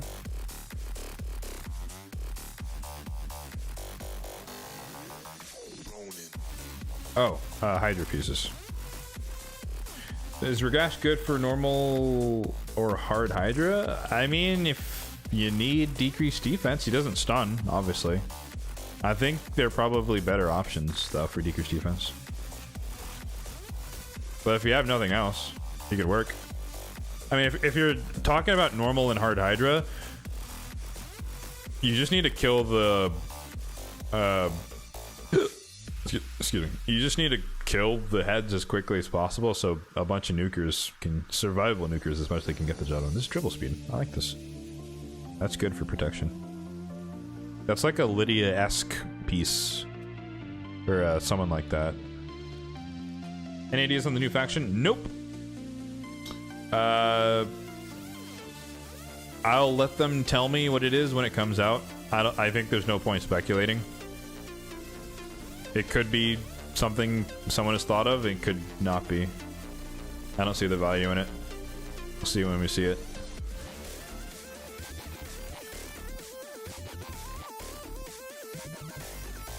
This one kind of drifted to a place I don't like.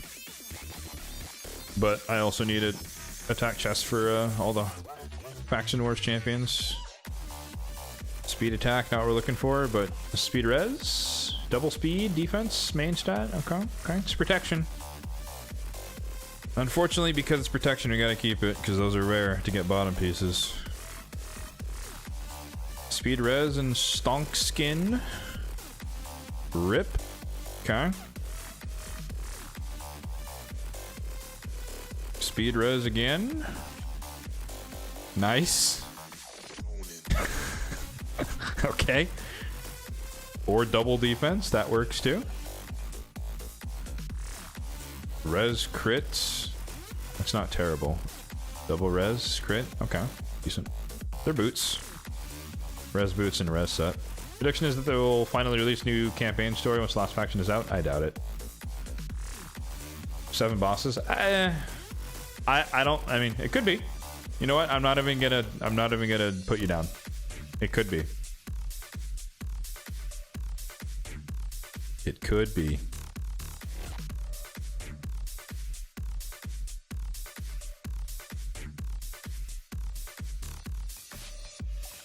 I could have just filtered this whole time on just new. That would have made it so much easier instead of guessing. Instead of guessing what I'm trying to do. Speed res and immunity, good. Ah, yes. This is like a piece for someone for enfeeble tank. Speed accuracy, like HP is speed accuracy and crit damage. What do I have on Tolf?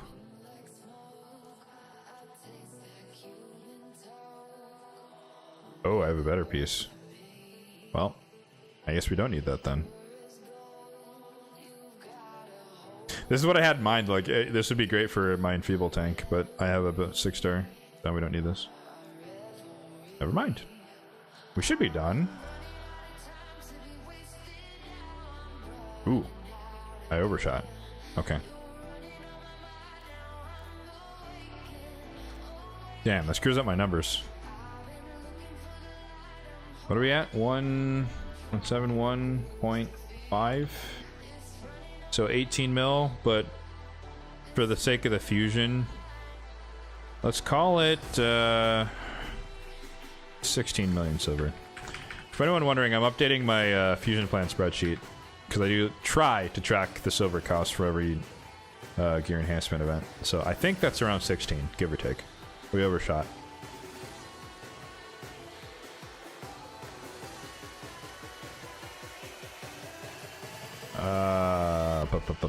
I'm just gonna do something else. How much space do I have?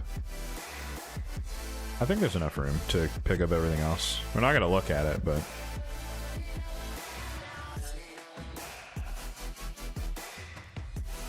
I won a tournament recently. This is Clan Boss. This is Curse City. That's from today, Dragon. Okay. Cool. Let's do a little bit of classic.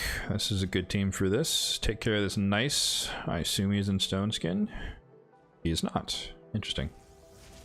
He has Chainbreaker, which tells me he's probably not in the wand. That doesn't mean that much.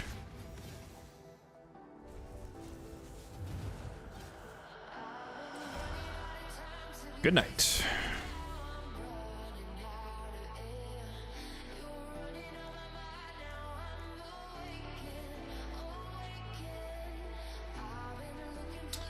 But yeah, this is, I guess, part 2. Oh, let me move myself.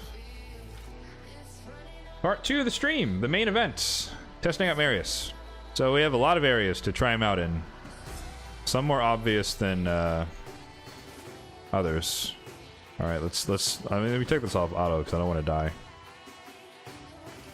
I'm expecting Stone Skin Pinpoint. Oh, she's not in anything.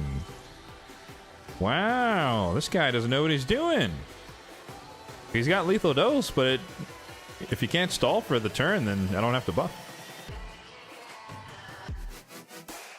I see I'm not too good to fight one-man defenses. Dude, a win's a win, bruh. Hell yeah. I have no shame. What am I trying to prove? If they offer it up, I'm gonna hit it down.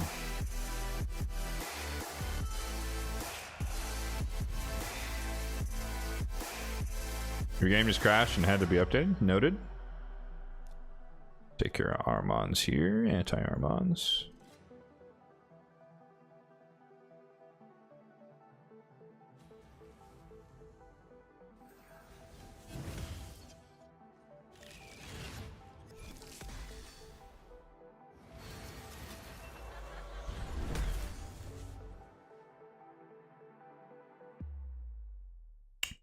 Okay. That's good for now. You got to gold 5 only beating Arbiter solo. Hey, yeah. If people let it happen, why not? I encourage it. But my defense is I guess it's a little stronger than it used to be. Well, this is my support Wukong, so this is like you should be able to kill him easily. He's not going to kill you. That's why I put him in here. But my defense is easy. I put more people in there. I guess I don't really need to anymore.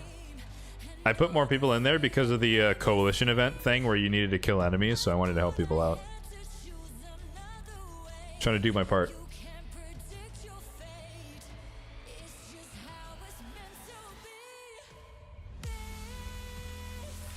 They limited losses, so I don't care about Classic Arena going down. Like, I'm not trying to sit in plat and deal with harder teams.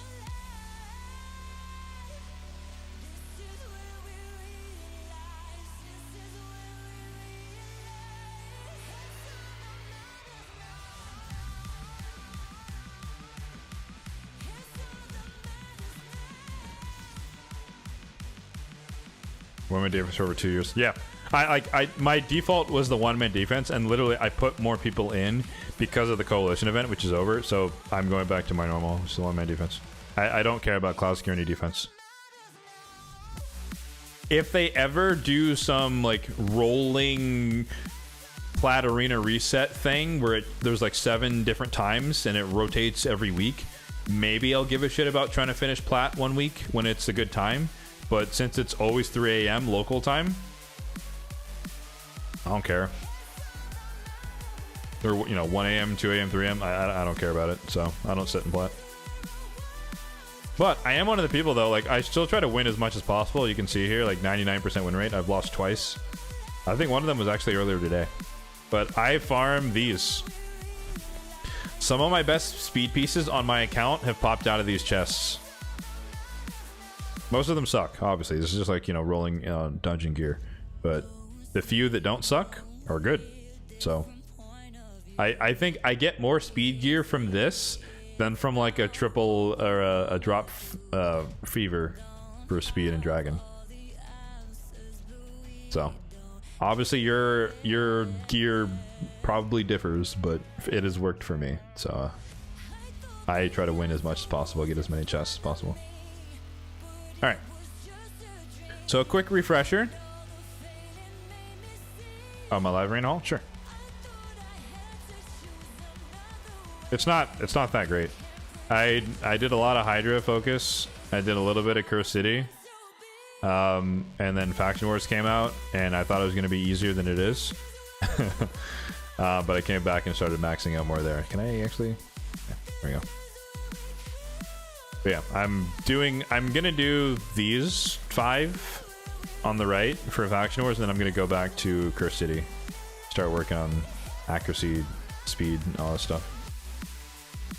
I'm not gonna do Hydra accuracy. That's like extra, but I'll come back maybe. I did this one a long time ago too, but this was before they nerfed Iron Twins. In hindsight, it kind of sucks, but it was necessary when the accuracy requirement was like 500, you know. But now it's really not helpful. But yeah, there's not all that much. I don't do enough live arena, like real talk.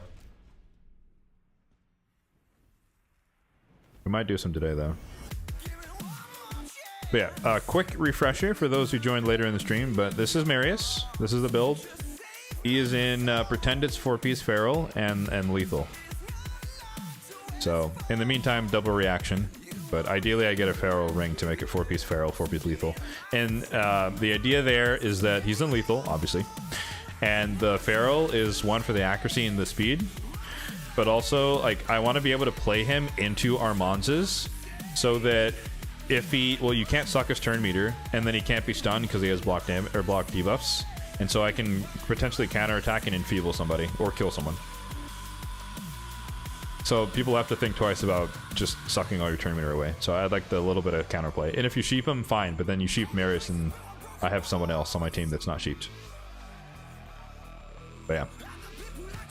We'll see if we can use him in live arena later. But he's not mastered. I guess I should point that out. That's why he's level 50. I have the crit rate thing. I don't have masters on him. So there's no Helm Smasher, and that's the place to go. Obviously, there's no blessing. I just got him. He's going to be on the list, though.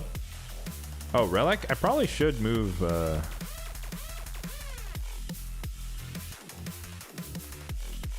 probably should put the Relic on him. I need to put... Yeah, no. I know the counter to have... I mean, me not using Stone Skin is just me not using Stone Skin. That's not a factor here.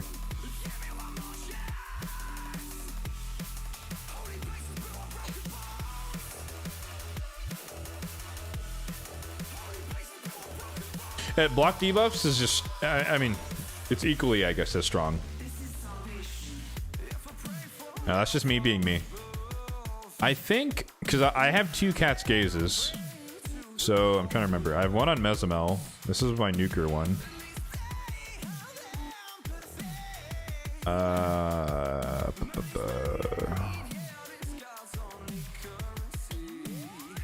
And then I have my PvE one, which is this.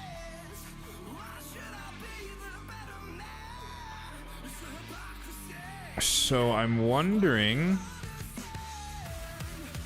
I don't know which one to steal. This is the more powerful one. This is level 15. This one's level 12. But I know I want to steal one of them.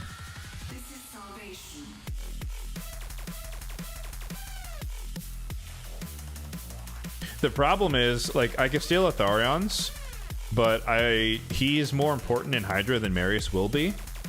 Most likely. I do plan to... One of the tests we'll do is the Hydra test today for Marius. And I could take this one, but then my Mezamel doesn't hit as hard. And I like her... I use her a lot for killing Harimas and whatnot.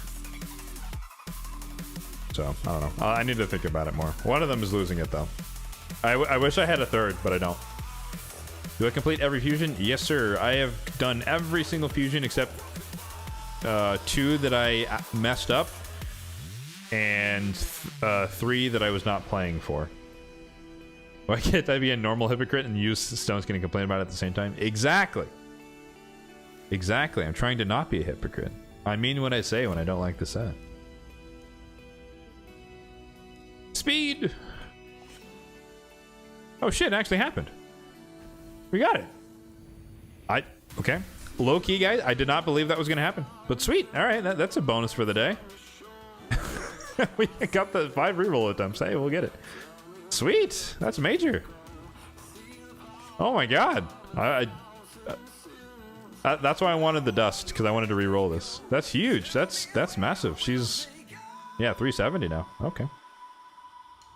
I guess I didn't make a big thing out of it. I just did it, and that's what happened. Okay. There's your strategy, folks. You have to not care. Sweet. I need to move that off my list.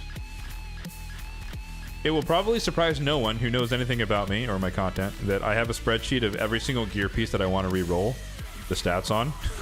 And we can take this one off the list.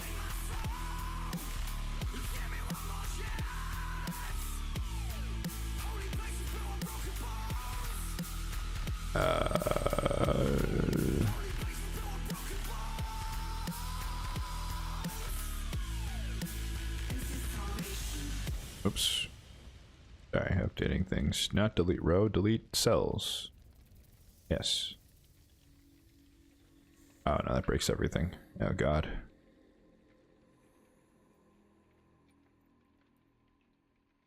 This equals A4 plus. There we go.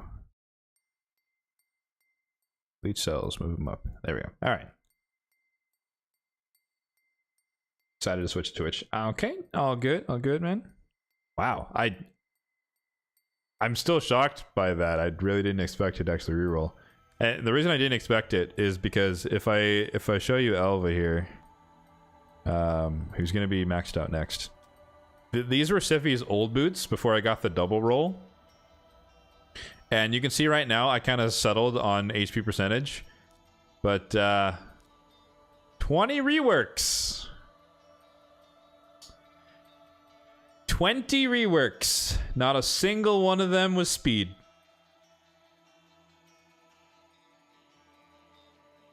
Feels bad, man.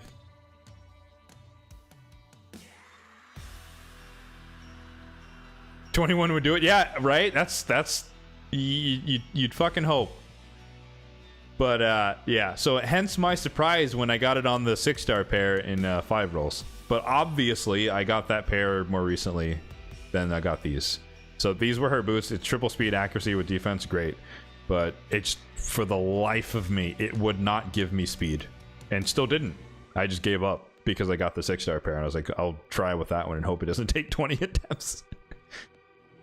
It's a matter of principle. I don't know. I mean, I do love Elva and these are great for her, so maybe I'll recommit, but for now I'm like, I'm kind of burnt out on that one, so I'm anyways, I need to be careful. I don't want to overcap on this, but we have some time.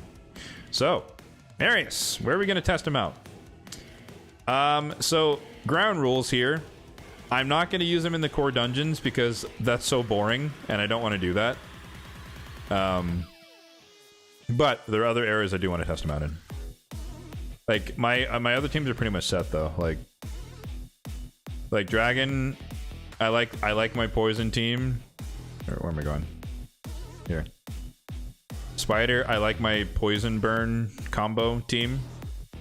Solo Spider, nope, no Solo Spider, we're not doing that. Fire Knight, honestly, I don't think he works that well for Fire Knight, but maybe he does. But I mean, I have a new comp, so it's fine. Ice Golem, obviously doing that would murder you. Fill it with food. No, I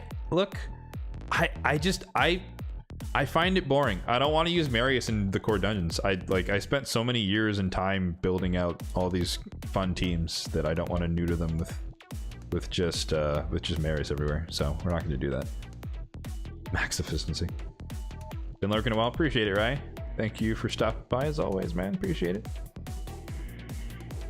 But efficiency, I don't know. I don't necessarily. So you have to define your efficiency, right?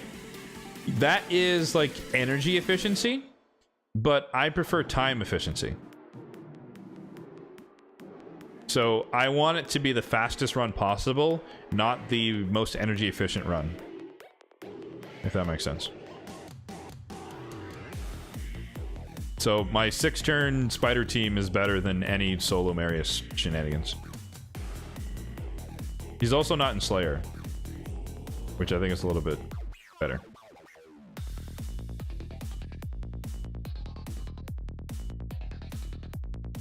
So which begs the question, where on earth are you going to use him then? The Arcane King. I'm kidding. No. We're going to try him out in the Sand Devil and Phantom Shogun's Grove. That would have been hilarious if I committed to that bit, though.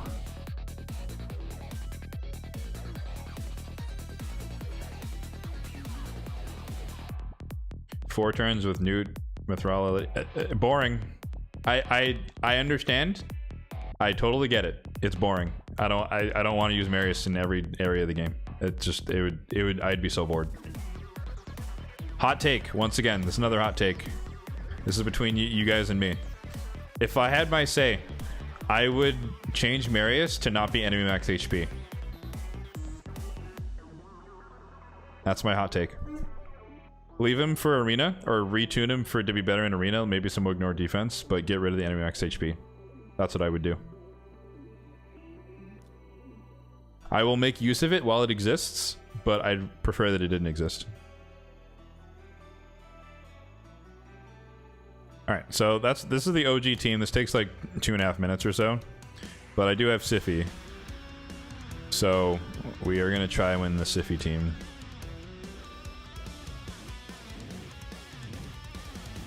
Which should already be set up.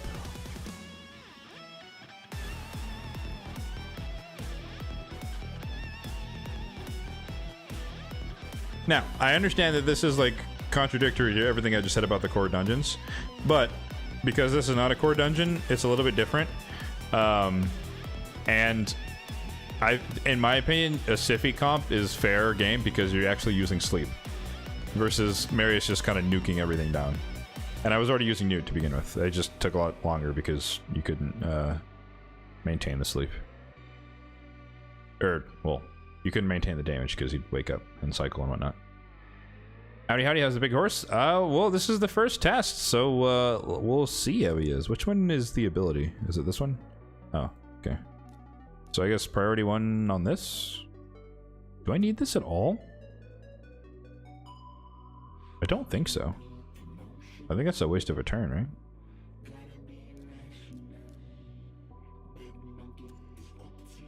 Oh wait, where is he in the speed or order? Hold on. He's faster than Newt. But he's slower than Ruella. He's slower than... Okay, now this should work. Why did it take me so long to get the horse? Laziness, and then... So, first off, it was laziness. Second off, it was time gates. And then third off, I'd made an error that delayed it by like a month. Enemy max HP, get rid of it entirely, only introduce an infinite power creep. I think what they've done, though, I think is fine. Basically, anything new that comes out, enemy max HP, you're only going to do 5% instead of 10%. So, I think that's fine. I'm fine with enemy max HP existing. However, I think triple hitters are a bit overpowered to the point where you should limit it to single target. That way, you still have to do something to get through the waves. Something else to get through the waves. I don't like it when it's just like enemy max HP plus nuker and you just up, you kill the waves with that, and then you just kill everything with it. I think that's a bit too much. But again, that's just me.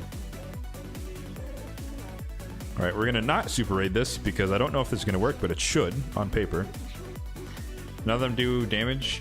None of them do damage anymore? I don't know if that's true. I guess it depends where you are in the game. Alright, 1, 2, 3. Oh! He wakes up!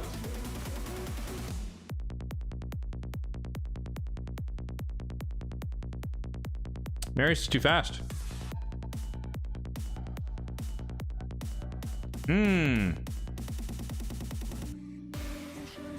Yeah, he needs to wake up.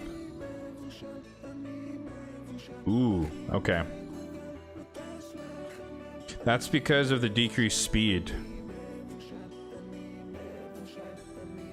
I don't know if that, I actually don't know if that's a fixable problem.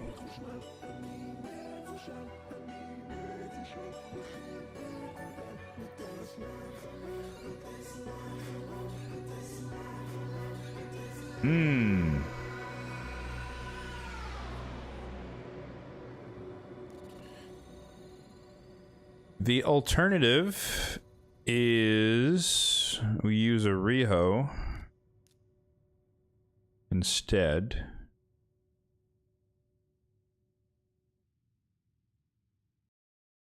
Which is introducing more RNG than I would like. I think this is still in speed aura. 293, 285.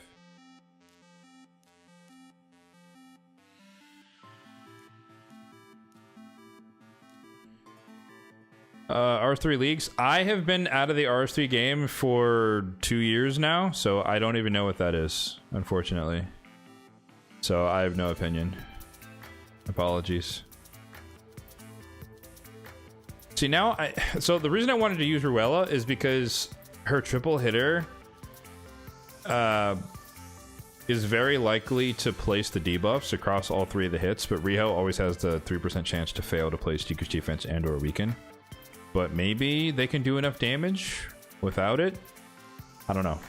We're not going to probably see a 3% resist run here, though. This is the problem.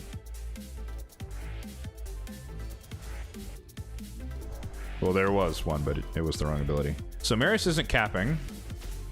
Newt is capping.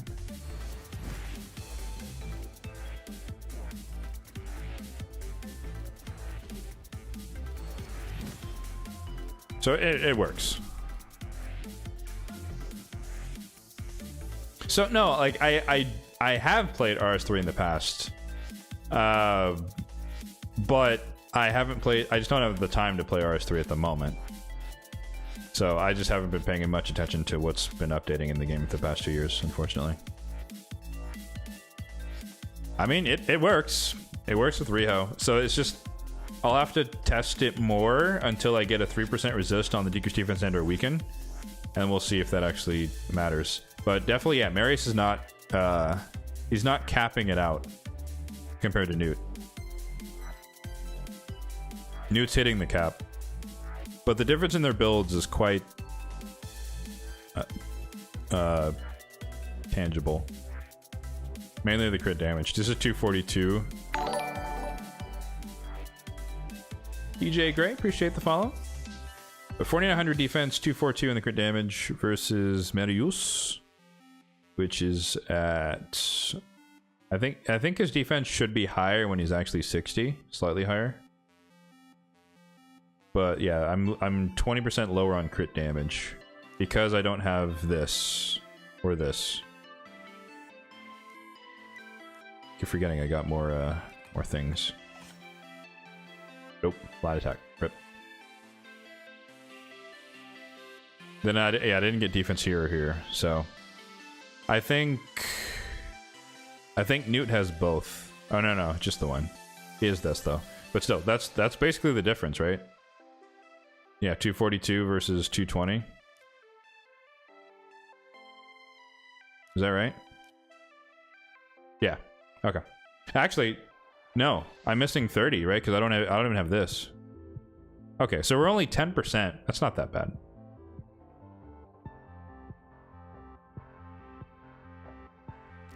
So Marius is close to capping. That's what I'm reading between the lines here. So I get that mastery. I reroll this into crit damage. Oh, you're right. Newt does hit harder. You're right. He does have a higher multiplier. Good point. True. So maybe that's not the only gap. And obviously, yeah, the cat's gaze will do some work as well. I guess I kind of do have to decide that now. I think I have to take this one, which sucks. Am I doing Slayer on Marius? No, Slayer does not exist for us free-to-play players, unfortunately. Slayer does not exist without buying a Forge Pass. I have no pieces.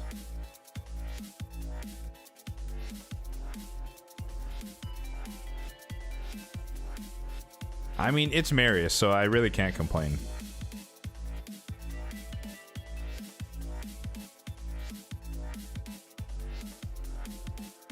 I've tried getting lucky. Oh shit. Dude, you're so right. What am I doing? Remember Slayer was Rathalos? Yeah, the Rathalos set was when it came out. Yeah, but that's copyrighted, so they changed the name. So this is not as helpful. This makes sense on Atharion. This doesn't make sense here. So let's take that off. These are fine, right? Debuffs, does more ignore? Yeah, that's good. Resistance? No. Dungeon battles. Isn't there like a boss killer thing? I've never gotten that gemstone that does something about bosses. Accuracy for each debuff on them? No, that shouldn't happen that much. Defense each time they're hit? That might be good. As a placeholder. He's immune to turn meter reduction, so that doesn't make any sense. And then this doesn't do anything for him. Oh, the mythical one's 10% to bosses. Yeah, I don't have it. I think this is our best bet, right? It's what, just 10% more defense, right? Over the course of a longer battle. Oh no, it's when they're crit. Well, he's gonna get crit, right? Over a like a Hydra run, he's gonna get crit 10 times. Sure. Let's do it.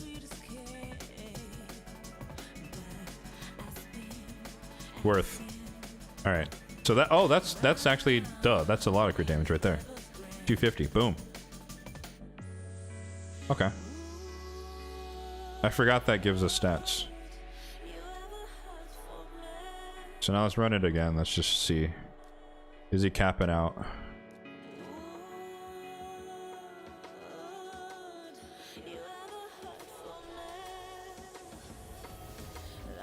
No, 3%. He wakes up. Boom, boom, boom. 308, 308. Yep. Okay, he's capping now. Newt was still capping there. He has a destroy set on, so that's why he's reducing the max HP, but he's... Alright. So Marius is capping. Oh, he almost killed him. Oh, he doesn't have Soul Reap. Yeah, Soul Reap would have done it. That's my plan. Soul Reap on the Marius. Cool. Sand Devil. Updated. Sweet. Which means I can drop the old team. And we can make this the permanent team. I also, quality of life, I wish we could just slide teams up and down to reorder them instead of having to like rebuild it if you want to move slots. I don't know how much other people care about it, but for me it's like I care about the order of these things. Because it goes into, like we talked about muscle memory earlier, but it goes into muscle memory where like I know exactly which teams where we need more slots. That would be helpful, but I feel like there's enough slots for each area of the game. Maybe Arena could use a bit more. Or they need Siege to be separate from Arena. I think that would alleviate that problem. But yeah, being able to just slide them up and down would be so good.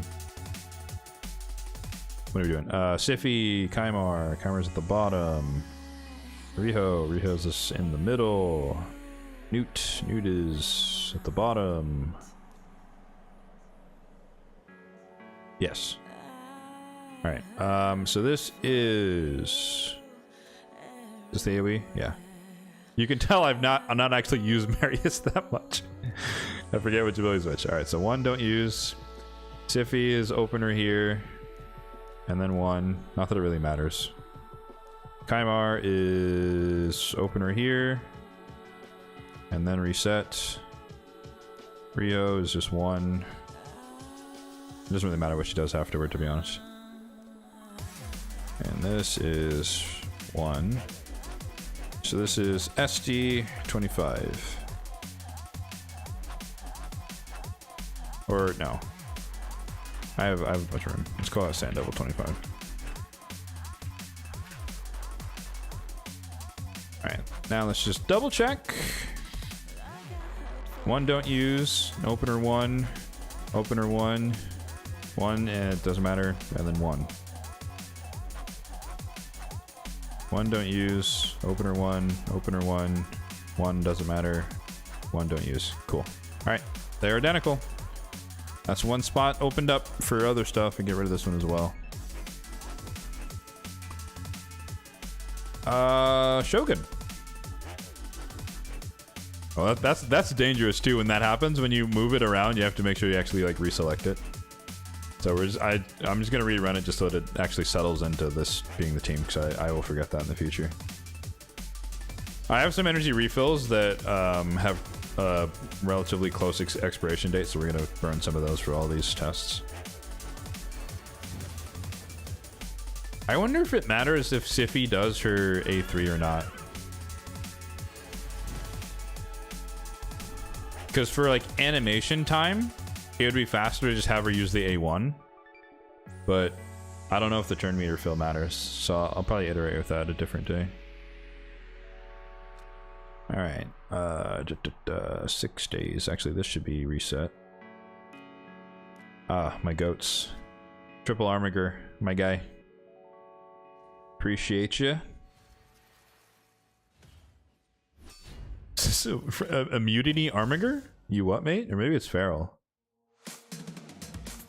I think Feral makes more sense. But still.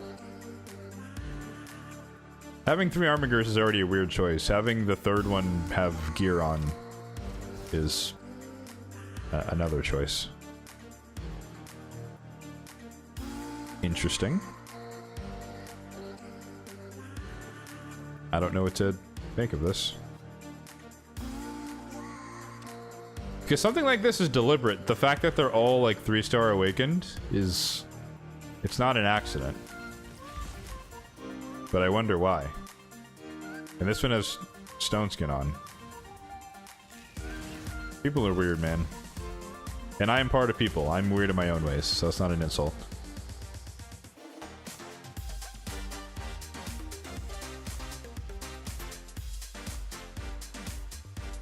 Alright. 6-piece stone skin on a Carnage. Odd choice. Very odd choice. I'm used to stone skin Swift Parry.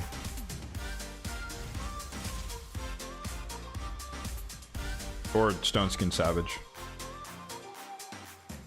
Alright, that's good enough. 5 days, 4 days. Yeah, all of these things. We got 4 days from the coalition event. I made it to the reward where it gave me 10 refills. So I have 10 full refills that expire in 4 days. I guess it was 6 days at the time. So I'm gonna probably use some of them for champion training when it comes up, but I definitely don't need all of them. Also, that's gonna be a very painful day where I have to burn through 1,000 energy or 1,300 energy. All right, next, Phantom Shogun's Grove. So this is a very easy swap. So we drop the Cold Heart, and then we drop in the Marius.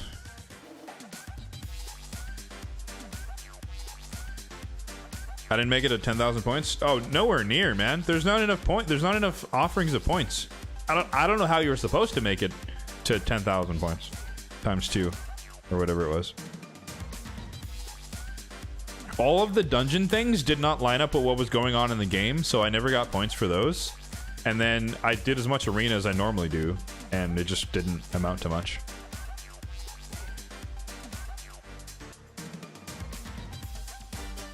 What do I have for a Thorion? Do I have... No, he does the AoE, and then the second time he comes back.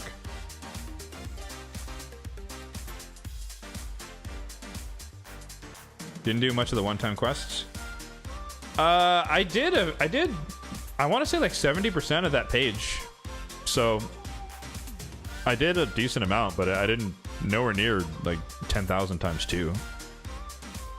I think I ended up with like I don't remember.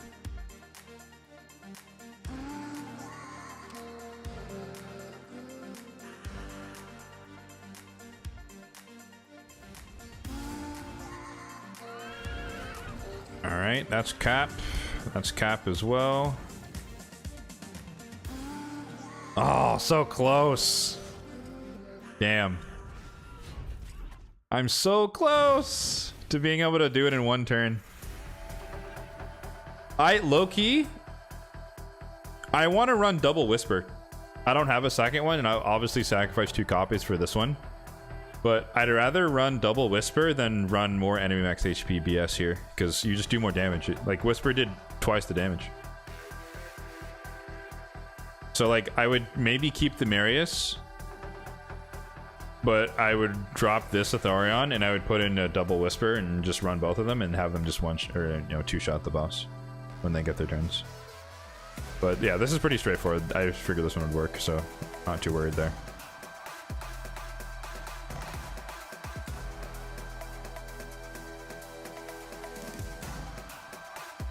You did a shitload of arena? I mean, I did my normal amount of arena. I didn't do anything crazy. I just did my usual amount, and I got a decent amount of credit from the repeats, but I don't know.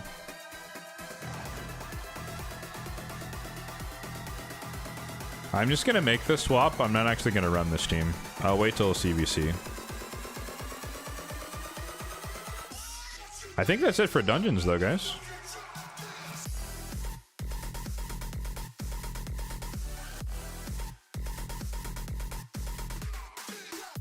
You thought you could have had it done? I mean, so yeah, maybe the dungeon bits were more important than I thought, but I just, with the Titan event and the fusion, I didn't have that much spare energy. And well, the spare energy that I had, I spent on the event dungeon. I wasn't focused on the coalition event. I wanted to get as much pinpoint as possible, so I deemed that as more important. Maybe that was wrong. I don't know. Do I have anything else? Or I guess nothing else that's energy based, huh? That's all the dungeons I care about.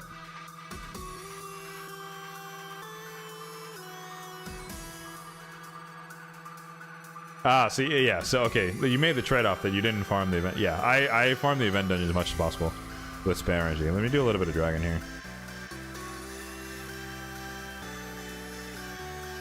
I have the same kind of jaded mentality where it's like, I'm probably not going to get an amazing amount of pinpoint, but then if I get a good piece, I'm happy, so you're not going to get it if you don't farm it kind of thing.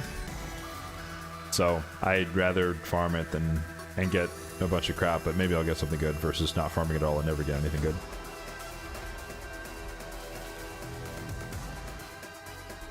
This is my imaginary Poison Explosion team, where I'm using Stock and Theodore together, but ideally I would have, you know, Eleanor or Zavia to actually blow it up.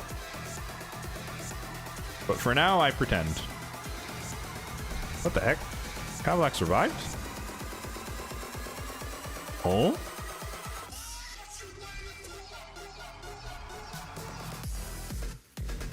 That's really rare, actually. He survives like maybe 1 out of every 30 runs.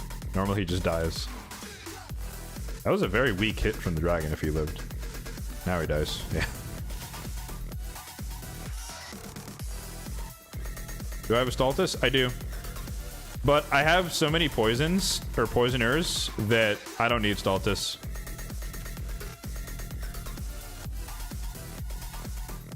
I used to use him though. He's on my old version of the team, but this team's faster. This is like almost, I mean, fastest was sub-minute. That was a little bit of bad RNG there.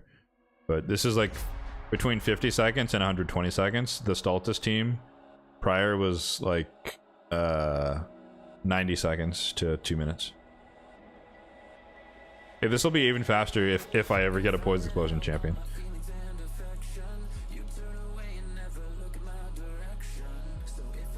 I had a thought. What was I gonna do? I don't know what it was. Someone said something. Was it pinpoint? Oh, yes.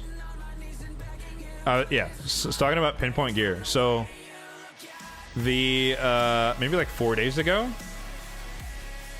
I got this. So, like, attack, bottom, speed, accuracy, like, for a bomber, perfect. Like, so, even though this is like the 3rd iteration of the pinpoint dungeon, I actually got a really, really good piece. Like, it's rare, but this is unbeatable. So, That's why I farm it as much as possible, just in case I get a god tier piece. And this was, to me, this is god tier, relatively speaking.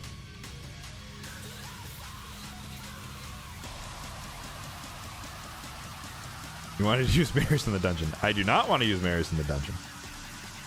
Like I say, I don't judge people. I understand people love blowing things up with Marius, and I did a little bit of it with the Sand Devil and the Shogun, but I don't want to use Marius in every single area and on every single team. To me, it's just boring. Whoa. Too much wub. I do like dubstep, but not that much.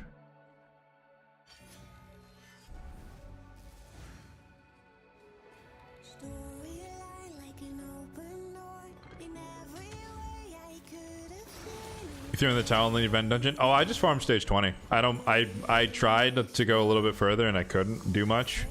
Slash didn't really want to build a team. I was like, cool, I'm good. Let me just do stage 20 and call it a day. They overcooked it. Oh, ripstock.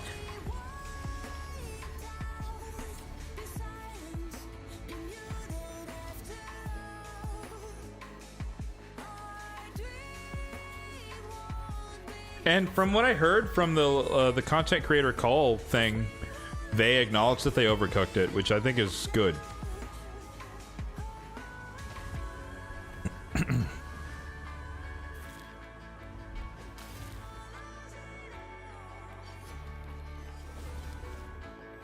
This should never before it finishes. I think what's done is done.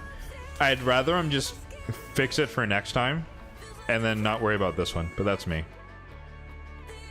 But the thing that I always fall back on is like, at least we can farm stage 20. Like if stage 20 becomes impossible, then they really overcooked it. But having it be doable, it's like, fine, I don't have to do stage 30. I'm okay with that.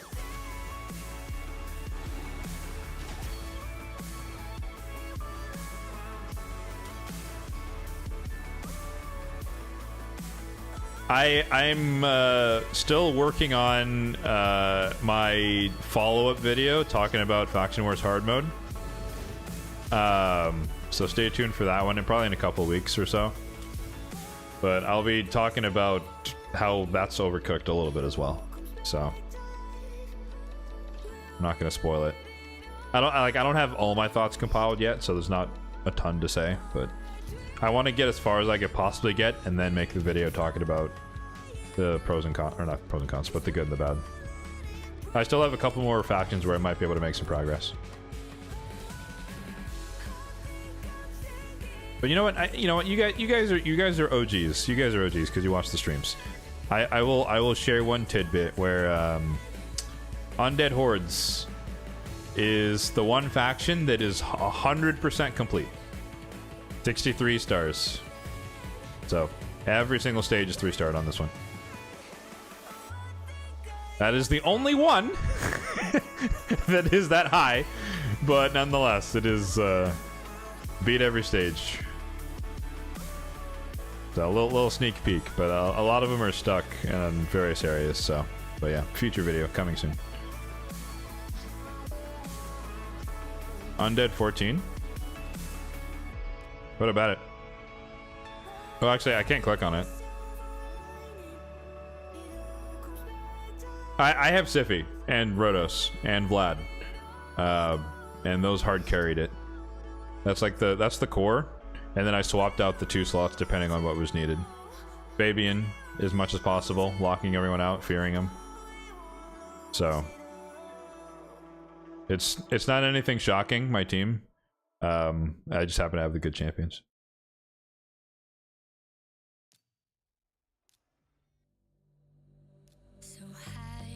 Yeah, I have Rhodos, I have Fabian, I have Siffy, and I have Vlad. So like decrease defense, AoE, damage with Rhodos, Necret if I need to protect people. I used him a little bit. I used Morrigan for like the don't heal or don't let them heal thing with the heal reduction. So like I had all bases covered. That's just happenstance. We're almost done with Barbarians. Barbarians is the one where I can make a little bit of progress. But I need to figure out the right team comp. Rosu you need. He's not necessary, but he hits really hard. So, like, if you have a decked out Vlad, you could probably get it done. But I have really good gear on my Rotos.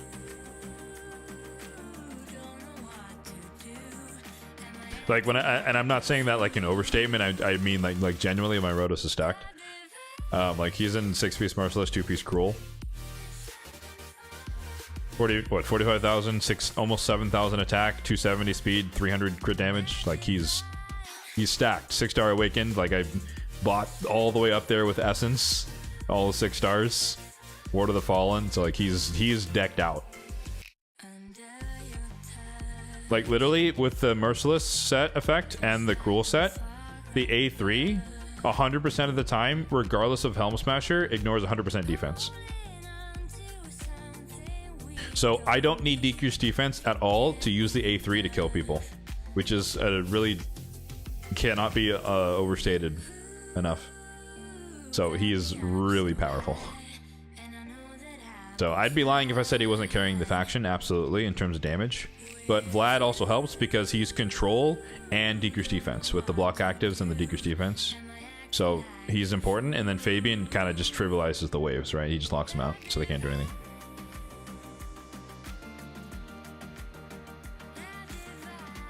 I don't think there's time, but I was gonna try and iterate on Night Revs on stream today, but I don't think there's gonna be time for that.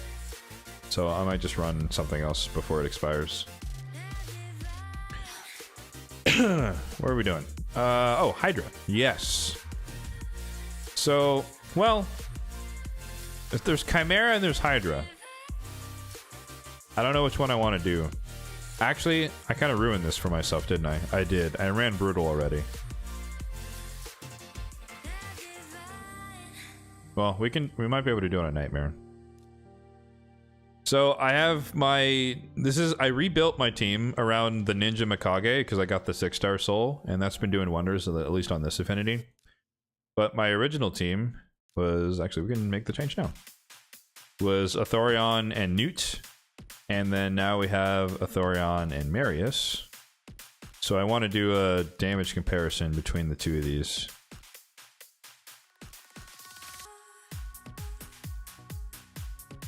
Which we might get to.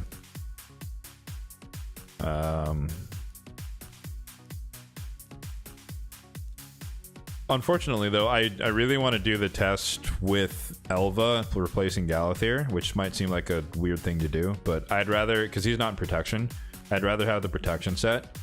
And then I think Elva works, maybe she works better in this team because it's single DPS. And a single target revive, but I'll have to iterate with that and kind of compare things. Yeah.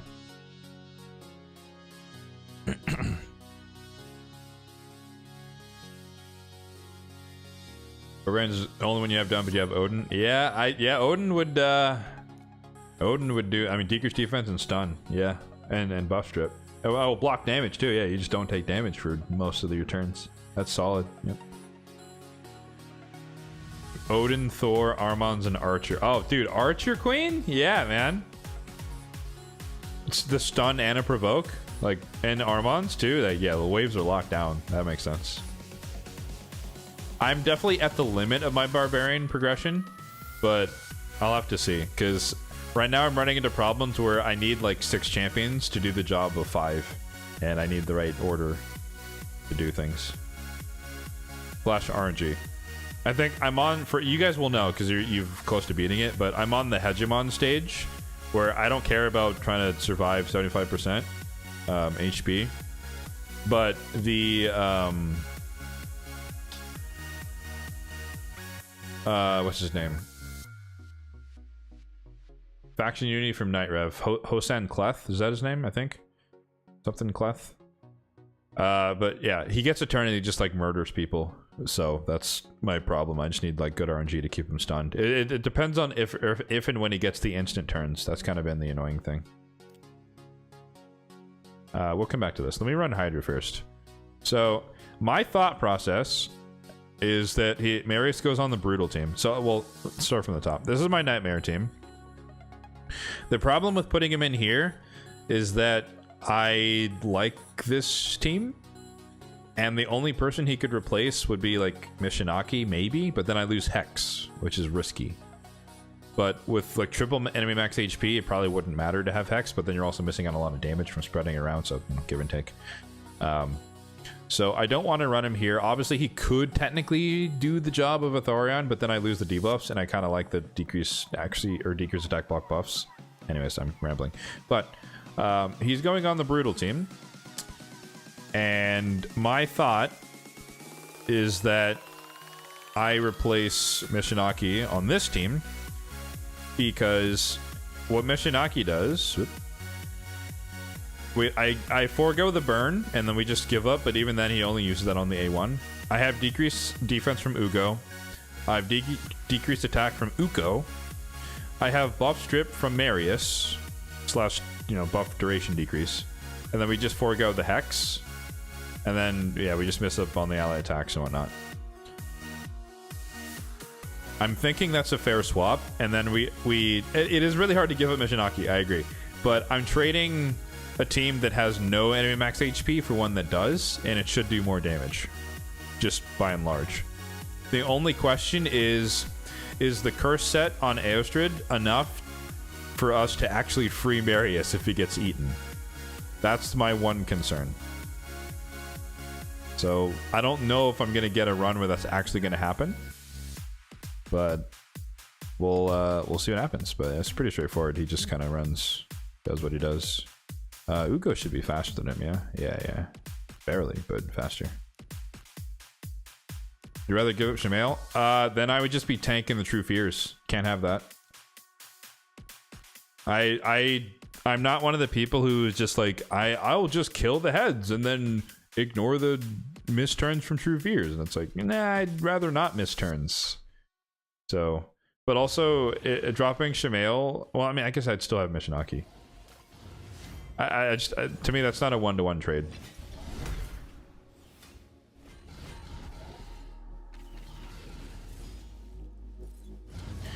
But yeah, it's a question of, or it's not a question of, will I do more damage? That's a given, because I'm trading enemy max HP, or yeah, enemy max HP for raw damage. So I'm going to do more damage no matter what. But it's a question of, can I free Marius? If Mischief doesn't play ball. This is a good affinity to test it too, because the only Hex we have is the curse set. And the only people who could free him is Shamail, more or less.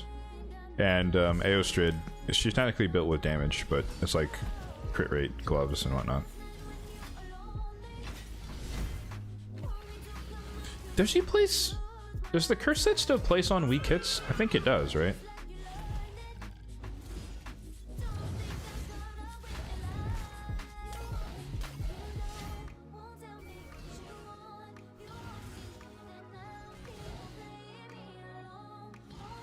Pretty sure it does. The other bonus of Mishinaki versus Marius is that one of the problems with this particular team composition was that there was no survivability buffs. There's no increased defense or strengthen, so now we have increased defense so that we're a little bit more tanky. Because one of the problems with this particular team is that Inquisitor Shamail is the squishiest and he could die, and then Uko's in the team for reviving, but I can't run this on auto because Uko's revive is turned off unless I need it, so I have to watch the run. So I'm hoping that with the increased defense, basically on 100% of the time, more or less, that we can actually, or he can survive, then I can run this team on auto. I run my other two teams on auto. Actually, does Marius counterattack if Mischief hits him? Anybody know? If he tries to steal your turn meter? I assume you can't actually steal it and you counterattack, right? Free damage? I don't know.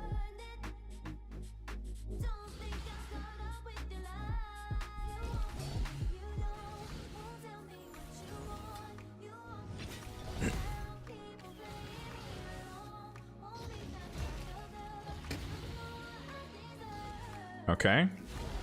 That was a big hit from, what's his face? Wrath. We don't have increased defense, but we're gonna get it now. Oh, we got the shield. I guess that kind of invalidates the test. Maybe it'll run out. We'll see. I want to see how much more survivable are we under normal circumstances, meaning that we have decreased attack on the Wrath, but we have increased defense out. I guess the other downside of this particular iteration is we're still, well, no, I guess it's equivalent. Because Mishinaki can't strip Poison Cloud, but he could, he could place Burn beforehand, maybe. That's the one difference. But the block buffs is carried by Ugo and Uko, so it's not really a difference there.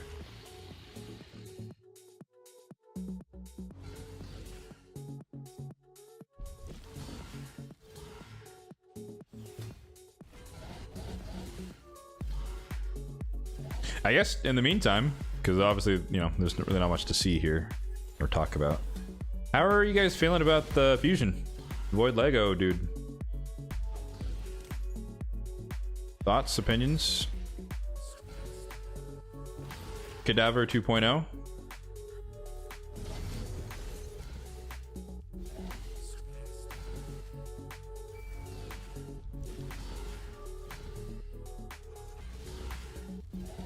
We have a Seeker Anax Unkillable team. Dude, Anax is one of my favorite epic, like, aesthetic epics in the game. And I really wish I could use him more. I don't use an Unkillable clan boss team.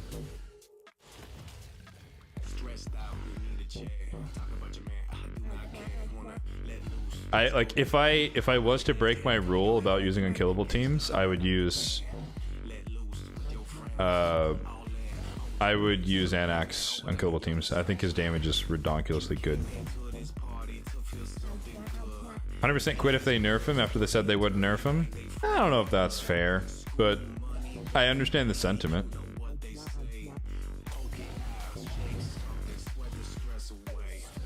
So, well, hold on. When you say that, are you saying if they nerf him directly, or if they change something that effectively nerfs him? We got to be specific here, because I could argue that with the shield cap, they didn't nerf Wixwell, right? Because they didn't change his kit. They just changed how much you can grow the shields. Him specifically. Okay, all right. No, that's fair. That's, to me, I should say, to me, that's fair. Because I feel like some people, they say that, and then they, like, if they were still mad about the shield cap, when it's like, well, that they didn't nerf Wixwell, they just nerfed the potential of, the infinite potential of the team, which was stupid to begin with, in my opinion. I think that's a fair take. That being said, though, personally, I don't like the brokenness of shield damage shenanigans going on.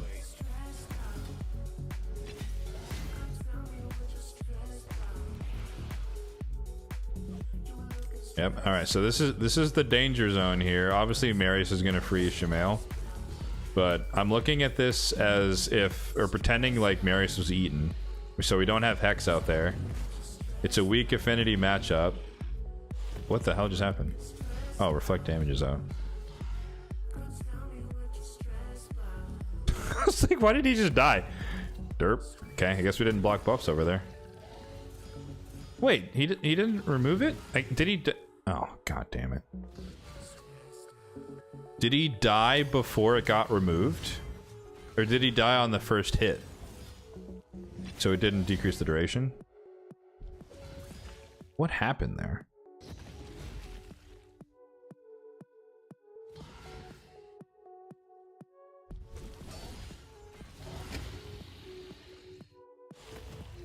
Oh, all right. Well, we gotta revive Shamail. That was just a freak accident, though. In this case, like that's just unlucky that either block buffs didn't land in time, or we just got unlucky. But that's not that would have happened no matter what. If reflect damage is out there, every DPS would have killed themselves. Why is Aoshid in the lead? Because I want her to get the boost from Inquisitor because she's Tournameter fill. You could argue that maybe with the recent change, I could give it to Marius for more turns, more damage. That's a possibility.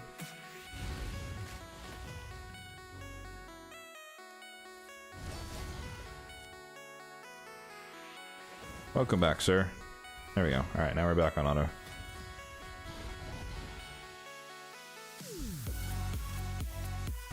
I might change it. Not for this run, but I might change that though. Good shout. You think it's stupid for me to do it in Dredge drama they caused the past? I agree. I think people were maybe, albeit potentially unsatisfied, but they were content with the current status of shields. And now we're kind of back into a debate from last year about should this capability exist. I think it shouldn't. But again, you know, I'll always preface this. These are just my opinions, but I am definitely I'm on the side of an extremely balanced game to the point where, like I said earlier, I would get rid of the enemy max HP aspect of Marius.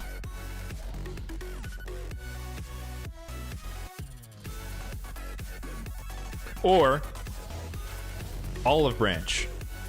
The first hit, enemy max HP. The second two hits are solely based on defense. Or I guess, does a Crizzy have a double hitter? Yeah, so maybe the first two hits are enemy max HP, the third one's not. You lower his power level for just one-shotting bosses.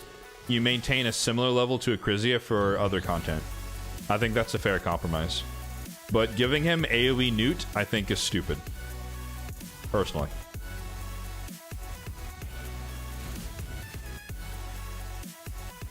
And unhealthy for game balance. I get it, it's fun, it's fine, it exists.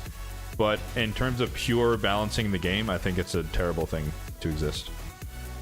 Alongside many others. I have a long list. I'm considering making a video called My Hot Takes and just getting the downvote button spammed on my video. How bad can I make my like-dislike ratio with all my bad takes?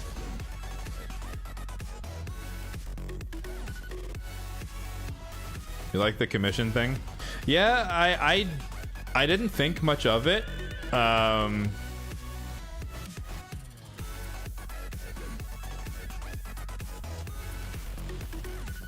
I agree with the idea that someone threw out where it makes sense for rares because their only purpose is, you know, you don't use that many rares and you could just not have the space.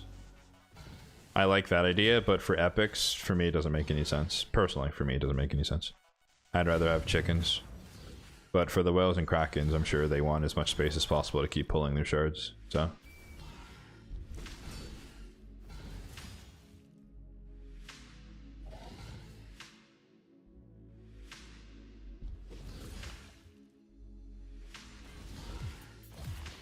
Don't want to be a quality of life shield, but I mean, I was kidding about the shield. Like I said, I don't really care what people think. But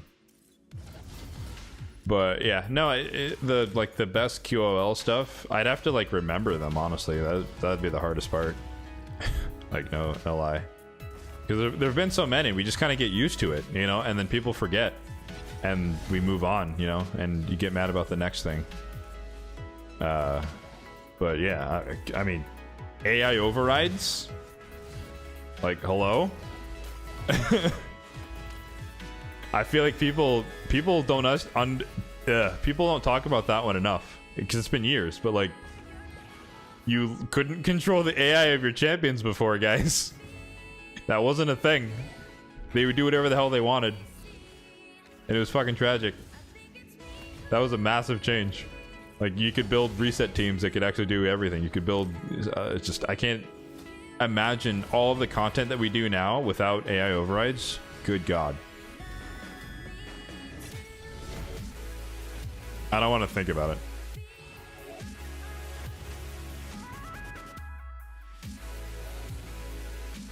Could be a collab? Maybe.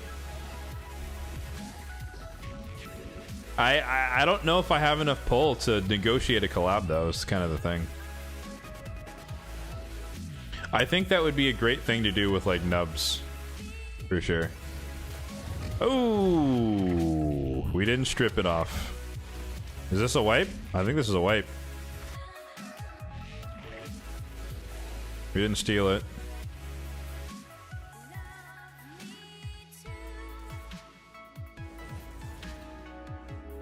The problem here is that if he takes a turn and kills Uko, the run's over. Especially with a weaken. I think this is a wipe. We got bad RNG. Marius has to go ahead of him and have his ability ready to go. Actually, no, he's gonna kill himself on reflect damage. GG's. Wait, hold. Uko or Ugo with the heal. Do we live? No, he doesn't have decrease attack. Now we're fucked. We're dead.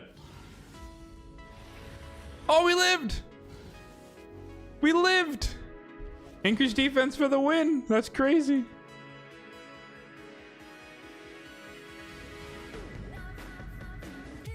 Mishinaki would have saved me? Potentially, yeah. You're not wrong. Alright, one more turn on Uko and we can reel this back in. You built Thracia Mouse. So what you might not even think about is that my my Shamail, he is not empowered. Not because I didn't want to, but because he's literally the only copy I've ever gotten. So even if I had wanted to build multiple Shamails, I have only gotten one.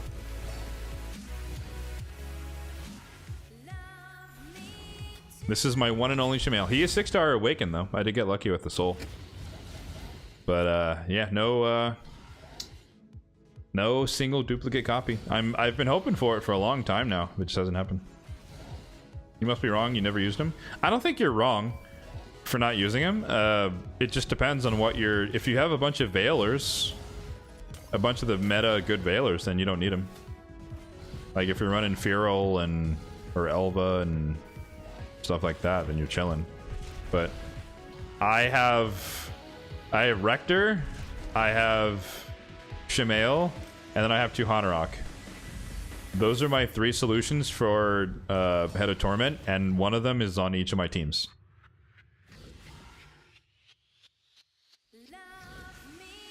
And Elva's kind of a soft thing, right? She only veils one person once per turn. I'd really like to get rid of this Pain Link. Or we're gonna kill Ugo here. Nonetheless, though, I gave you guys a snippet of my Nightmare team, but that team's gonna change as well. But it's a pretty simple. It's just a 1-to-1 trade for Elva for Pythion. So nothing crazy. A very like logical 1-to-1 swap. Because it's the same capability where it's a 3-turn cleanse. I get more healing because of her passive relative to Pythion's like A1. Single target revive on that team is all I really need because we have increased defense the whole time between or from 2 Hanorok.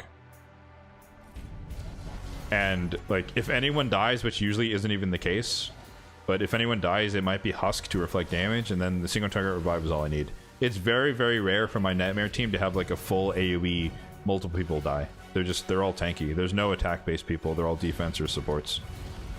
The DPS there are Atharion, who scales up HP when he kills people. and then Mishinaki, and then Husk. So defense, attack, but he gets more HP with every decapitation, and then HP.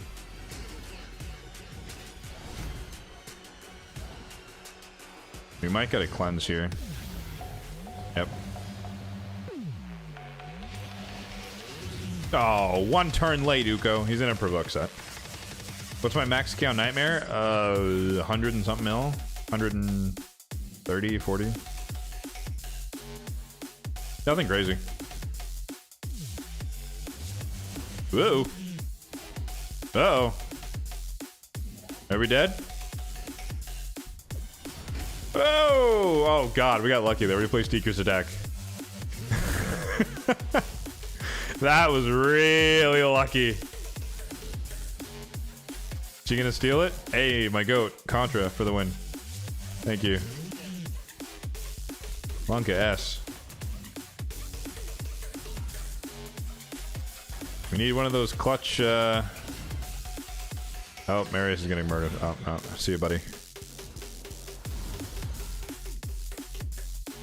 I think naturally here she would actually go for the A2, but I'm gonna purposefully heal. And then we revive.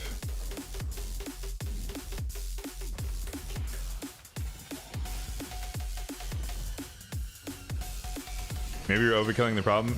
You have... Oh, yeah. Well, like I said, Elva's a soft veil, because it's only one person every turn, so it's not...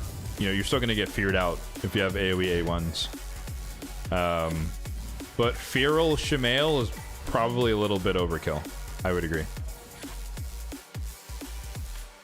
I think you only... Even though, obviously, the person can get devoured, but for those, you know, 5 turns, I think it's fine to just kind of tank the fears. But I would run one, not both.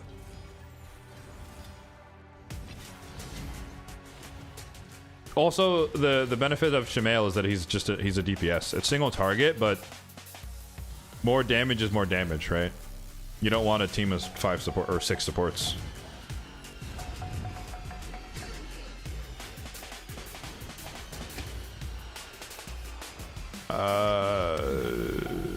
I think he's gonna kill people again. Yep.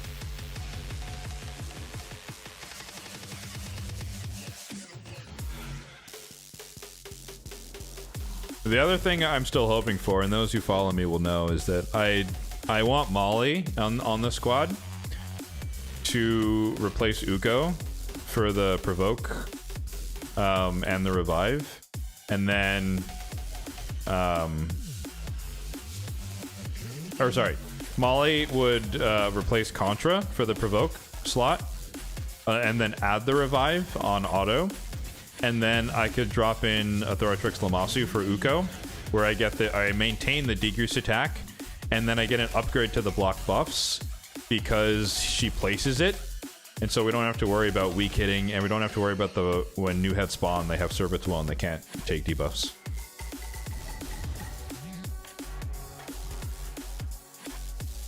You drop the reviver on Nightmare. I mean, so the thing about Hydra, right?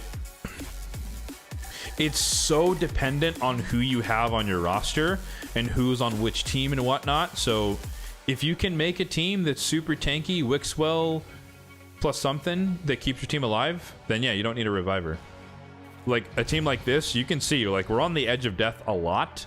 So this team needs a reviver. There's not enough protection. But like I said, my Nightmare team is super tanky. But I'm also using, like, Python the revive, even though he doesn't use it, he's obviously still there because I want the block debuffs. Because of the provokes and the poisons and all that other stuff.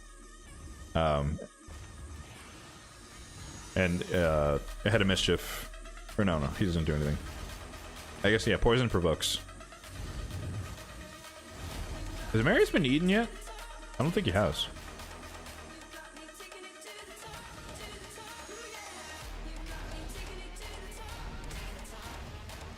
So that's why, like, I don't. That's why I don't make a lot of Hydra content, like ever. Like I did, like you know, some comprehensive guides way back in the day, probably a year ago now. But it's so dependent on your roster that it's like it's hard to give universal advice. There's obviously things you want to look for to put together a team, but everything I could say a bunch of stuff that won't help you because you don't have half the champions you can do it. Or you could build a much better team than I have because you have different champions that can do different things. So it's just, it's so dependent on who you have for your roster.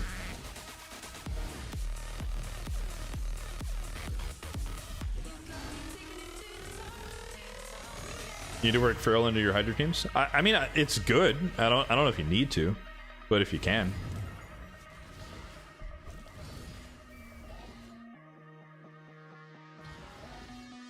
I think his passive is very strong. It kind of depends on, you know, your roster, obviously. But like, if you have a lot of nukers on your team, then they'll benefit more from Feral's buff passive thing. And then the increased resistance, decreased accuracy combo is obviously really strong into Mischief. So you have to worry less about a Mischief tank, which could free up a slot or change a slot on your team. So like this team, there is no Mischief tank at all. It's just like I'm relying on Ugo placing decreased accuracy, which will protect us. And then if they target anyone, Shamail has resistance, but that's kind of like luck. There's no guarantee that he has the most buffs at any given time. Everyone should have roughly the same amount of buffs. So decreased accuracy is a way to deal with Mischief to a degree. Maybe not for Nightmare. It depends on your stats. Definitely for Brutal, which is what we're running here. Team did 201 million on Nightmare. Nice, dude. Thor and Newt. I hate Newt and Hydra personally, but if he works, he works. Like, there's nothing sadder than, at least for me, than like, oh my god, my champion got eaten by Head of Mischief. Newt, save him!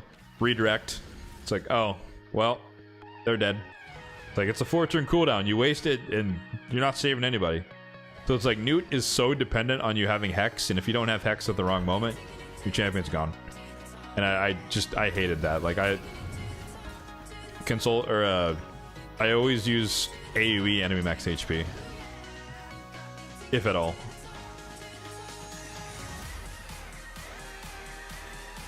Ugo, Mikage, I mean, yeah, Mikage Ninja, you're gonna drop a massive damage no matter what difficulty. Got 3 Contras, damn, dude. So look, if for me, Contra, user if you need to, otherwise phaser out as soon as possible. I use her because I don't have a choice, but if I had a choice, I'd drop her immediately, as I talked about with Molly Tankard.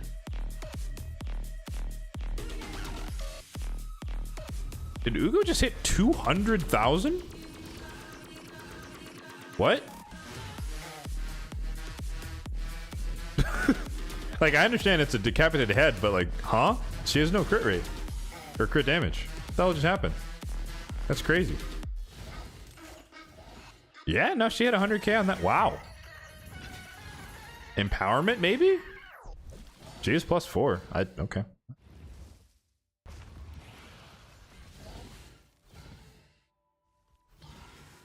Wixwell, Mishinaki, Harima, Pythion, Ugo, Aostrid.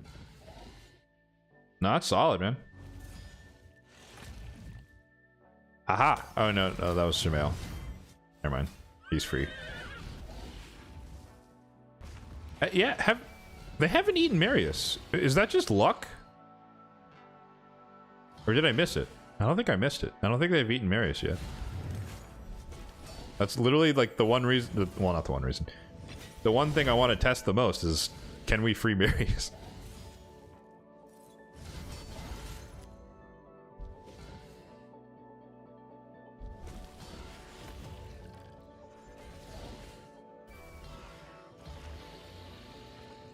New Fusion is a top tier 1-turn provoker. I have no intention of using the guy, but he might be useful in like faction wars maybe. But Bannerlords has a lot of provoke. But I say that about a lot of fusions, and then I might secretly turn them on without mentioning it. So I have no immediate plans, but as always, if something comes up, they're available. That's kind of how I play. So Razzle Vargas 6-star crushing run. Yeah, that'll do it. Mishinaki, yeah, well, he's getting credit for Hex, so your Hex champion is usually going to do more of the damage by default.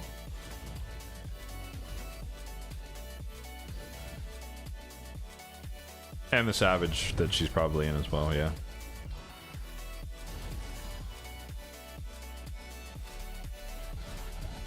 Ooh, close. Oh, there we go. This is brutal. This is my brutal team. I dropped Mishinaki and I swapped in Marius. So I'm guaranteed to do more damage. So that's not the question here. My question that I want to answer, which has not happened so far somehow, is that I want to see if we can free Marius with the Head of Mischief alive and only a Hex set, or a Hex set, a Curse set on Aostrid.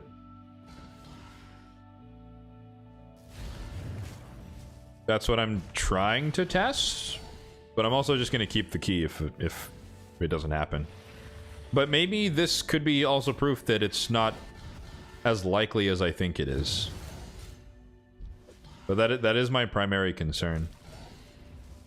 Why not Cursed on Uko? Uko is in Provoke. Because I don't trust Contra enough.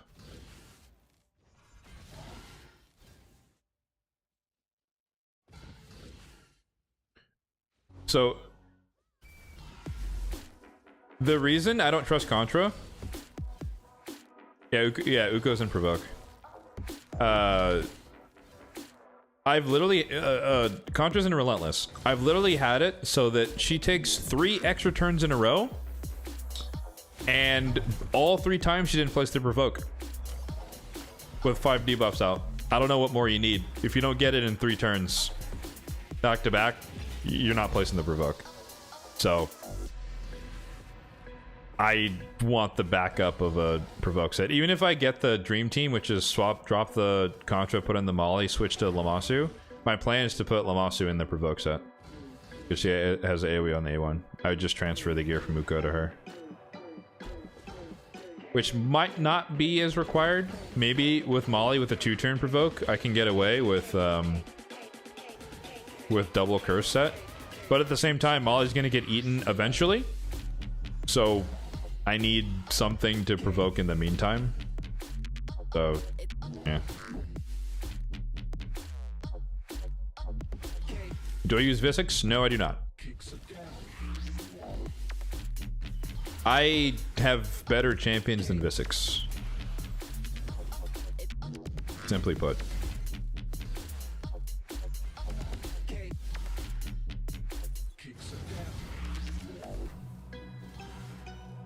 I don't like ally protection in Hydra because it's a very easy way to die. And like we said on this team, there's no auto reviver. So there's that problem. I'd have to watch it even more because she'd just kill herself a lot of the time. And otherwise I just don't use decreased speed, which is kind of silly. Like I have it on this team obviously with Aostrid, but like the whole part of the point of using Visix is that she has decreased speed and the provoke. But my Visix is in a curse set.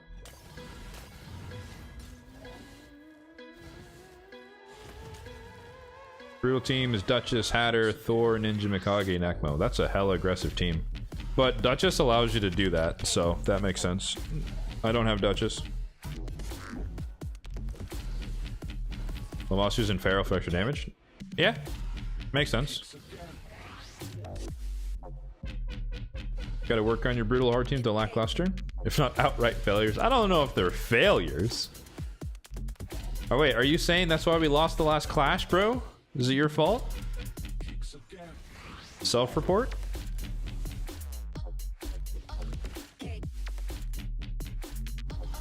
probably. No, that's not the reason. You got a second wall master? I do have 2 wall masters. I don't have a reason to use the second one. I thought about it, but there's no easy 1-to-1 swap to put him into another team. And I don't use enemy max HP below Brutal. So I have one for Nightmares. I don't need double with Arion. That doesn't make any sense to me.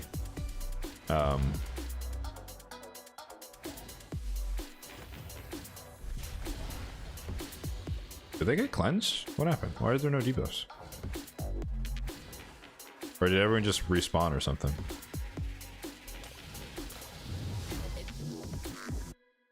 Maybe they all just respawned. Use physics, but you turn off for A2. Yeah, I mean, yeah, that works too. Like if you have a different way to get decreased speed, like I do in this team, then yeah, you turn off the A2. She doesn't murder herself, which could work. But at that point, it's like I'm using half of her kit, and I would rather, if I'm gonna use half of her kit, I'd rather use the entirety of Contra's kit. Ooh.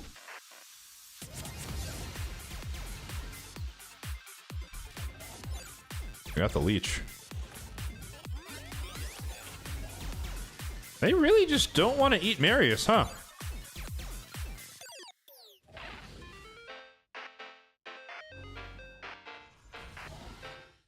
Worth it for the consistent provoke.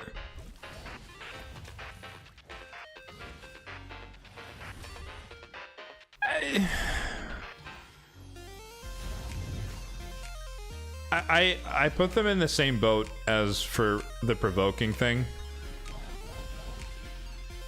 Oh yeah, this is a brutal difficulty. Marius doing work at 50. I mean, he's 6-starred. He's not level. He's not 5-star. He's just missing masteries, and that's what I'm waiting for the levels for. But his job is really easy on this team, right? Enemy max HP scales off the enemy, not his stats. So, I mean, I guess crit damage matters, but he's not going to get crit damage from leveling. Imagine that. So, like, because of the capability that we're, like, there's no way to have Vizix be super smart and intelligent and only provoke when the Head of Decay is out. You have to leave it on all the time. And so I put her in the same boat as Contra because there is a good chance that you waste the provoke right before Decay takes a turn and then you don't replace it.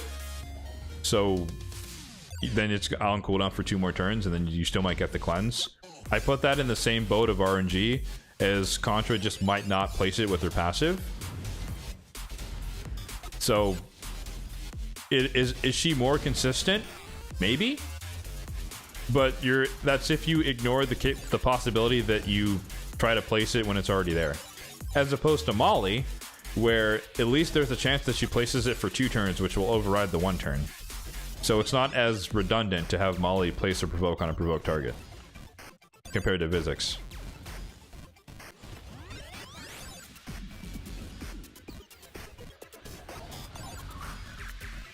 And then the added benefit of Contra, again, assuming Vizix's A2 is off, is that she just places debuffs, which can just be helpful in a clutch. Like, Uko and Ugo just cannot land block buffs on the target for the life of them, and then she comes in and places it with her randomness on the A2, and it just might save the run.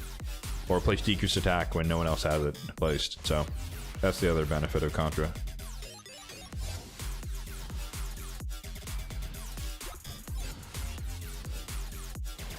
Are we? This is gonna be a full run where they never ate Marius. I'm not crazy, right?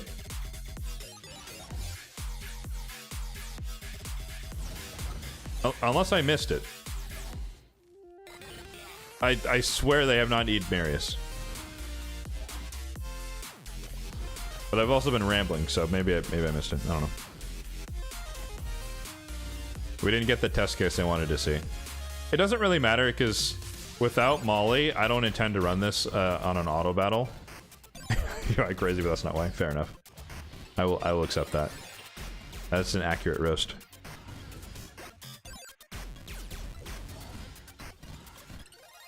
I think this is roughly double damage, guys. I'm not even kidding you.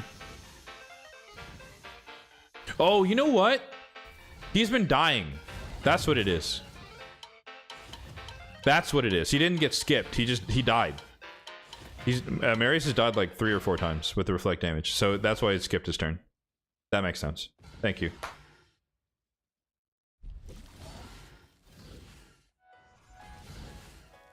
Have I tried Esme? No. Esme to me is a weaker version of Aostrid. She does less, and it's not a. It's I have Aostrid, so there's no reason to use Esme the Dancer. She's a downgrade.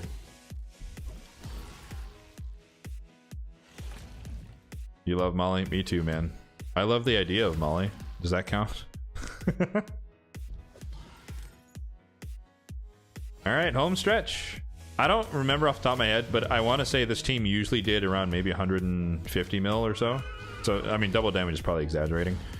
But it's definitely like 100 mil more damage. As you'd expect, we're going from Miss Shinaki to enemy max HP. AoE triple hitter. Like, you're going to do more damage. So, I think in this spot, with this level of... because this team would always reach the turn limit. So... I think at this point, Marius would have done, or Mishinaki would have done like 60 mil. Give or take. So, success! It's the equivalent level of monitoring, maybe a little bit more, because Mishinaki would remove the reflect damage in most cases, without dying, obviously. But Marius just dies because it's enemy max HP. What's my nightmare team? Let me show you. As it loads.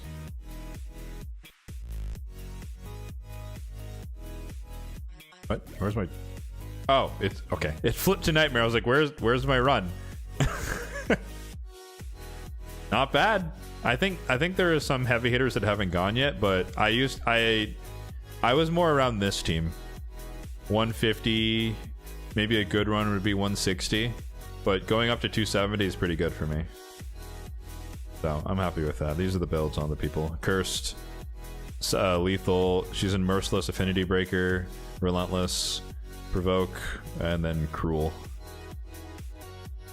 Nightmare I haven't run yet, but it's this team. We got Necmo, Tuanarok, Pythion, soon to be Elva. Well, not maybe not soon. 2 weeks. Mishinaki 1, Otharion, and Husk. That's Nightmare. And then I guess full transparency, your hard team is Necmo 2, Rector, Mishinaki 3, Harima, Varl, and Pinthroy.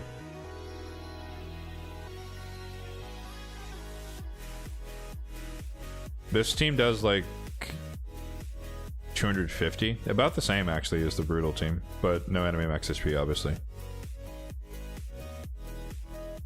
I don't use Mikage Ninja. No, my problem with Mikage Ninja is that you sacrifice some capability on the team. So I think part of the problem is that I have Mishinakis, and they're going to compete for Mikage's love with the A1. So if I had a team that didn't have Mishinaki, then maybe it would make a little bit more sense. Which I do now, but this Mikage Ninja doesn't fit in this composition. You just kill everything though? Maybe. Got Mishinaki for a Hatter? No. That would be weakened, but I wouldn't have decreased defense. Also, Mad Hatter's not built on my account. I have them though.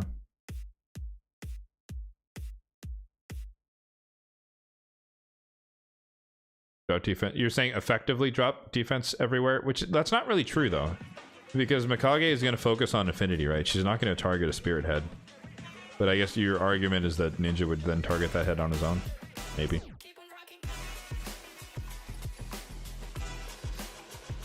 Well, in fairness, my ninja being 6-star Crushing Rend is a fairly recent acquisition within the last 2 months. So it is something to consider. I will put it in that camp. But I do use Mikage Ninja in Chimera, which actually... How much time do we have here?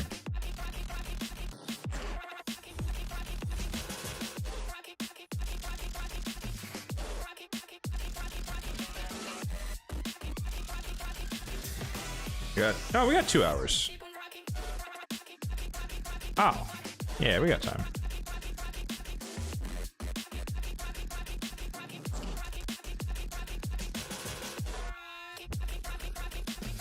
You feel like Ninja would work? I mean, I'm sure.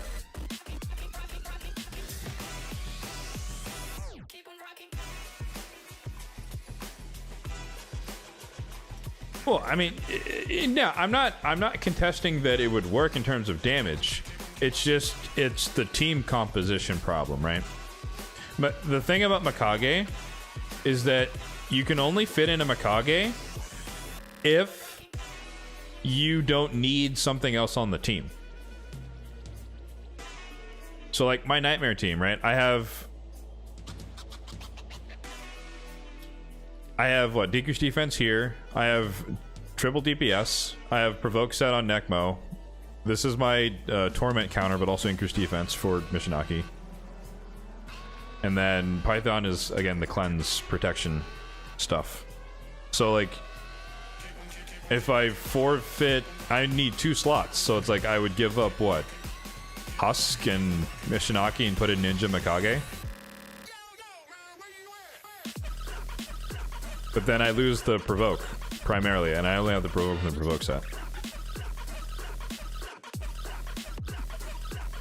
Like there's trade-offs, right? You're sacrificing something on the team. If I had more like more coverage between on an individual champion, maybe it could work. But that's the only problem, is that Mikage Ninja is 2 slots, and Mikage doesn't do anything aside from enable Ninja. Well, that's not true, but she doesn't do anything to help you combat the Hydra heads. She is purely for damage.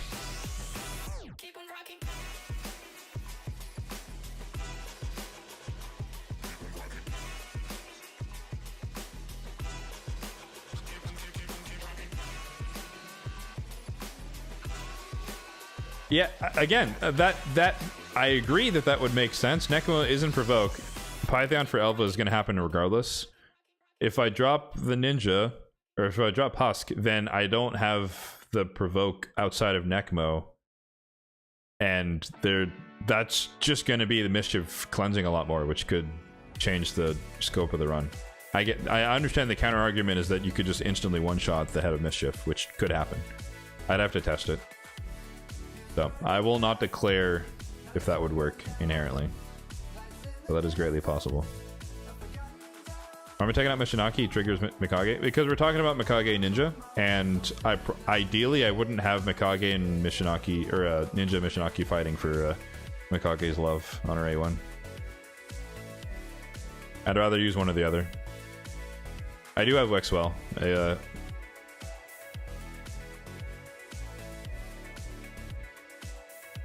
Wexwell doesn't really solve a problem there, though. Yeah, no, you're fine.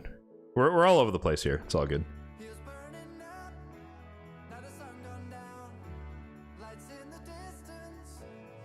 So like the way I build my teams is that I'm not willing to run. Put it this way: I don't want to have a team that I have to run it 4 times for it to actually win. I want it to be one and done if possible. So I need a reviver across all my teams. I need a way to deal with Mischief. I need a way to deal with decay. So like that's a core thing. So I'm not gonna be like, all right, I'm just gonna tank the True Fears for damage. It's like, no, I don't want my run failing because we get 5 True Fear procs and we just wipe. I don't have the time to run my Hydra team 6 times in a row trying to get the perfect run. Like, I'm sorry. I respect people that do, but one and done. I want teams that can survive and do a decent amount of damage. My typical Hydra scores, it kind of varies, but this team is probably like edge of 200 mil on a good run, somewhere around there. The brutal team this is the new high, so I guess 270. And then hard is about the same. I think it's like 250. Who am I subbing in for Marius? Marius is the sub. He's not 5-star. He is 6-star. He's just level 50. That's just a pure coincidence.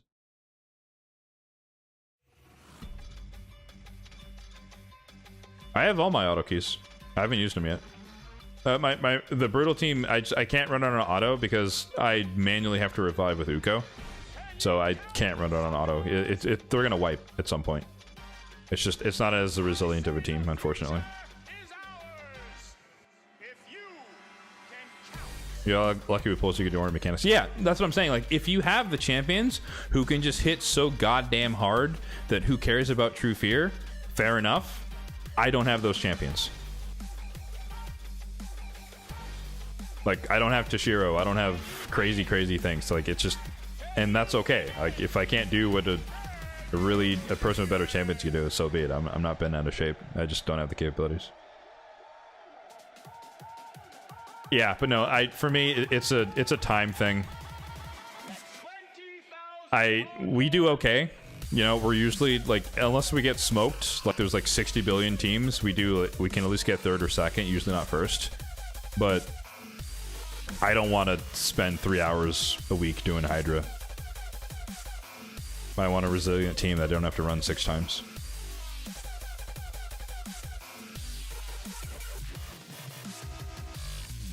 Elva, yes. Elva is a 1-to-1 swap. She's just replacing Pythion on Nightmare.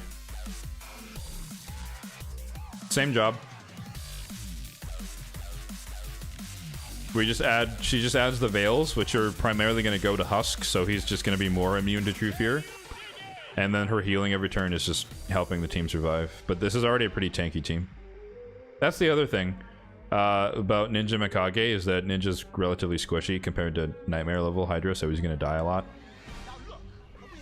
But, you know, with the Leech and the ally attacks and the Elva, it's probably not going to be that big of a deal. So it's worth a test. It'd be a shame though, because my 3 Mishinakis have carried me for many years at this point. But if I have better champions, I have better champions, right? So it's not the end of the world. Consolidate their gear.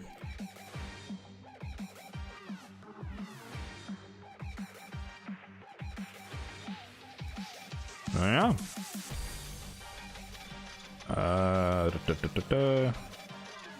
Saving this. Oh yeah, I did have a clan quest. That's also why I wanted to run Hydra.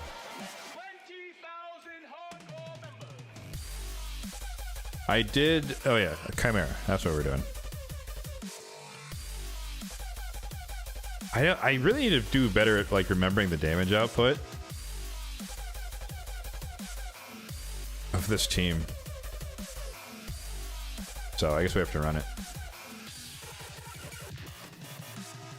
You love Mishinaki, just want to have... Yeah, increased defense viable champions are really hard to come by. I am very lucky to have 2 Hanorok. So she works for Nightmare. Alongside everything else she does. Archer Queen? No. Nope. That is horrendously unlikely for a free-to-play person to have her. Oh, the Relic on Ninja. I have the Coronet.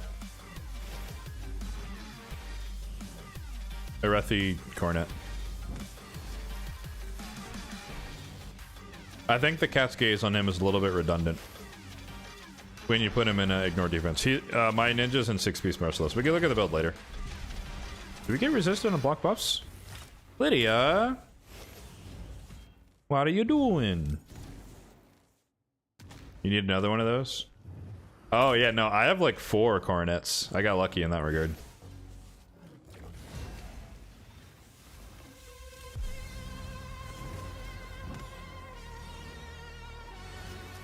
I think the scroll is a acceptable second place.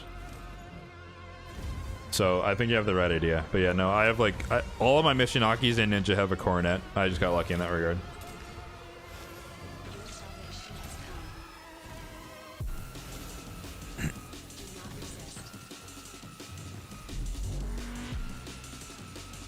Scroll versus Talon? Scroll. Well, I mean, you know, this is assuming you have him in Merciless or Savage. Because with Mikage on the team and not taking extra turns, majority of the time you're going to be under a Veil. Perfect Veil.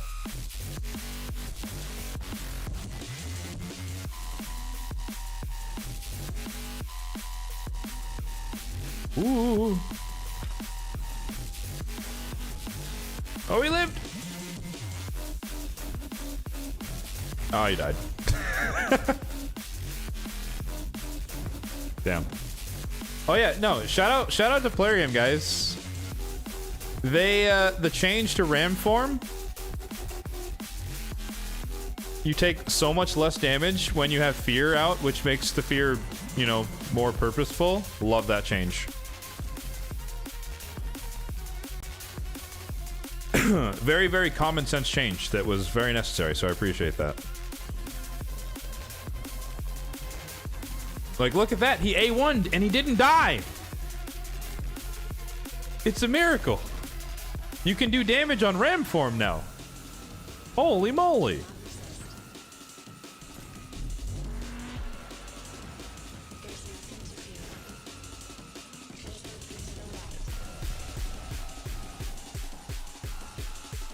Until it falls off. But while it's on, it stays on, which is good.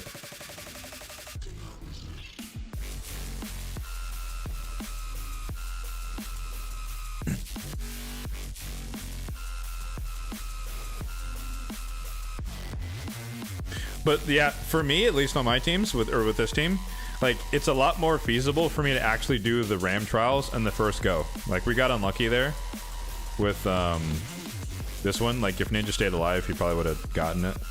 But like, normally this trial takes me until the second cycle to actually get it, because he just died. Whoever the DPS is, they just die so much. So it's such a good change. I hope they do well. I don't know if they're going to do anything more, but that was a very, very sensible change. I might mess around now with Ultra Nightmare. Not this week, but once Elva's up and running, which unfortunately is going to be 2 weeks from now, because I'm going to wait till CBC to book her out. But still, I'm excited.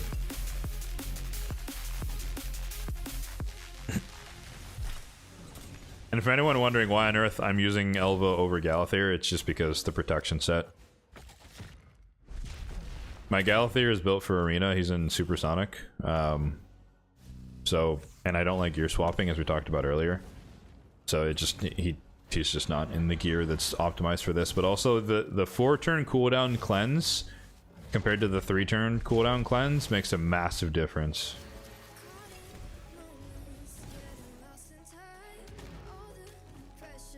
You think Mad Hatter is a lot better with the passive here? No, because it's the enemy turns. And the Chimera doesn't take enough turns for that to make sense. Relative to the Ram form.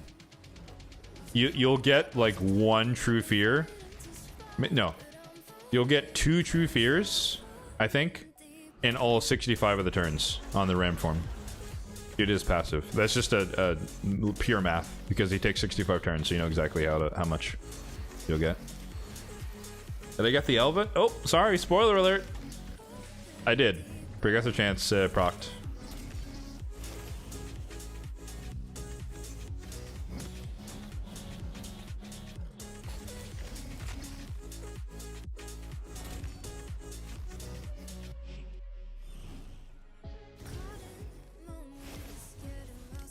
If Mad Hatter, by comparison, did the fears... Oh, we got a refresh proc there. If he did the fears based on your turns, he would be a lot better for Chimera, but when it's based on the enemy turns, it's pretty much useless. It's practically useless. Let me say that. Congrats. Thank you. Thank you. Thank you. Yeah, we got lucky. I'm waiting for all the comments. Everyone's been positive so far, but I'm waiting for those commenters who pop up every time I get something good to start shitting on me. Which I find hilarious. I'm not offended by it. I just find it funny because like they'll, like, you know, not to speak ill of people, but like I'll have like 6 shard pull videos back to back where I get nothing, and then I have one where I get something. They're like, oh my god, this guy is so lucky. What the hell? I pulled 16 times more shards than I did. I was like, okay, sure. If you cherry pick my videos, it's like fair enough. It's like, yeah, if you look at the ones with the most views, then yeah, I'm the luckiest person ever. If you skip over the ones where I didn't get anything. Said that a few times. No, I'm not talking about you. There are people that actually mean it, and there are people that say it in jest. I can tell the difference.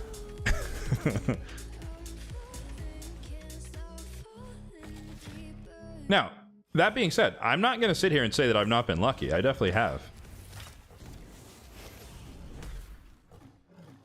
I most certainly have been lucky. That's not my argument there. It's just like luck is not 100% of the time.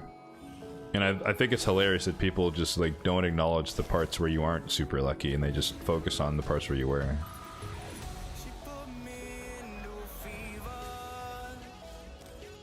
Oh, really? That's interesting level of competition. Yeah, I saw the Crixia, man. That's awesome.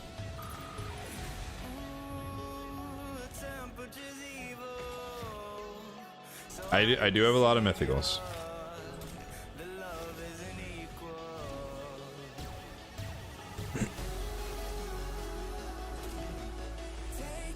I mean, don't get me wrong, guys. Like, every time I see someone else get an L in a row, I kind of die inside a little bit, right? So, you know, I'm human.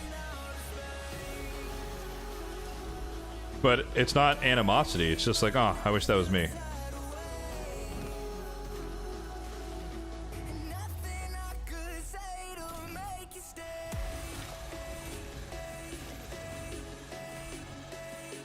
You have her and Zave? Yeah, it seems like everyone does. Everyone but me. Ooh. I wasn't paying attention. Oh, Necmo's dead. Actually, everyone's dead. RIP.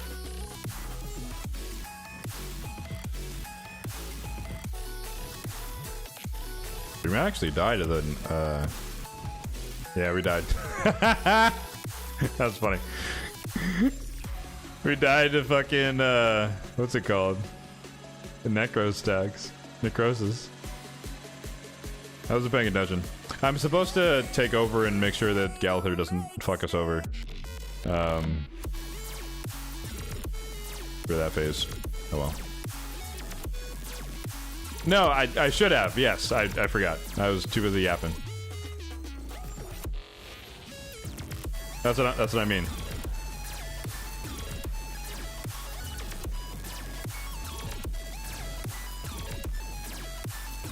Would you mind, dude? Trust me. I would. As crazy as it might seem, I would trade a Sigfried for an Eleanor. Absolutely. Without even thinking about it. No cap.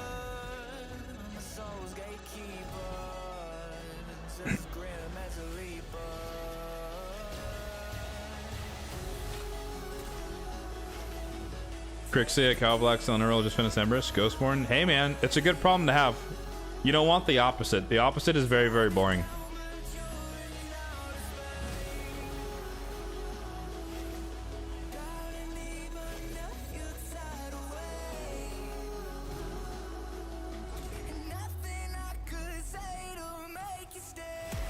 I do have 2. I mean, hey, you know, I think it's only fair that I trade 1 for 1, right? How greedy are you guys? You want both for 1 Zavia? That's crazy.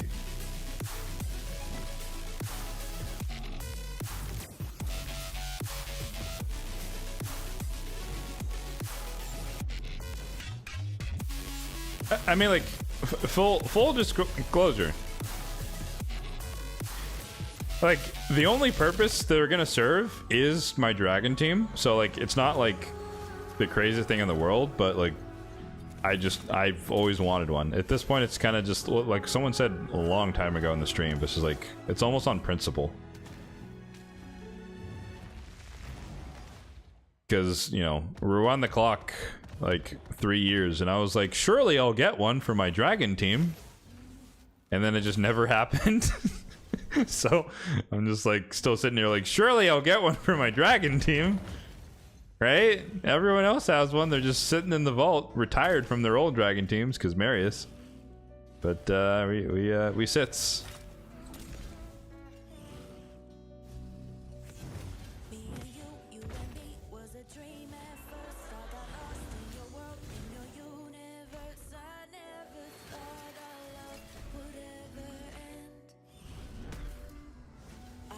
Oh, that's unfortunate.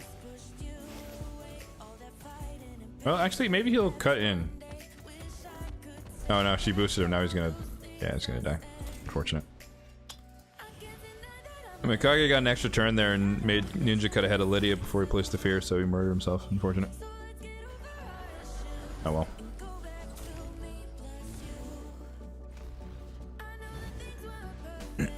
Eleanor Rail and Kyle Lux 2 more Stultus. What are you thinking for Dragon? Where's your reset, dude? Wait, that's 1, 2, 3, 4. Maybe the 5th gem is the reset.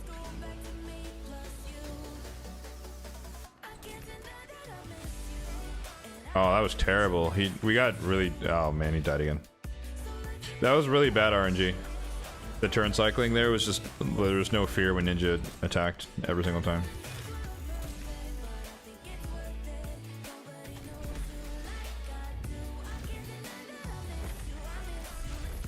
Oh, I guess I didn't even think about ally attacks with Elva is extra continuous heals, right? No. That should help survivability. Chimera reset, yeah, okay.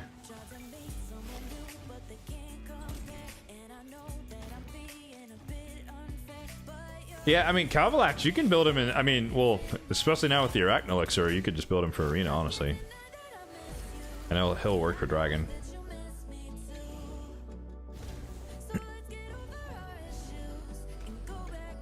The only reason that my Calvalax has any speed is because of my Spider team.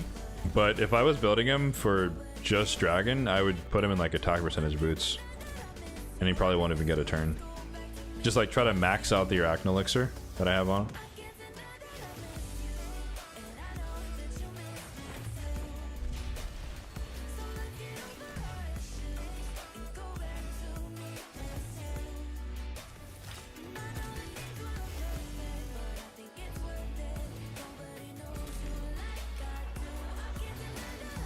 Lydia is ahead of Ninja in the turn order, yes. Ninja's at the back. No, so what happened was he dueled Lydia and she died, right? And then Calathir revived because that was the first death. And then Ninja attacked because Lydia got revived, her turn meter was lower. Ninja attacked, he died because she hadn't placed the fear yet. And then when he came back to life the second time, Mikage got 2 extra turns, so she made him she made him A1 twice, which boosted his turn meter ahead of Lydia, and she still hadn't placed the fear, so he killed himself again. It was just unlucky. Every time he attacked, there was no fear.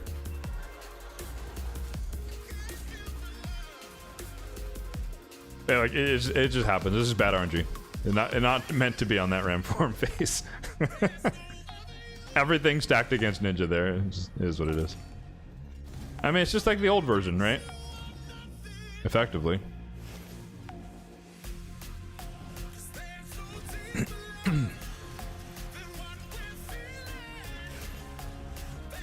Yeah, my turn order should be, yeah.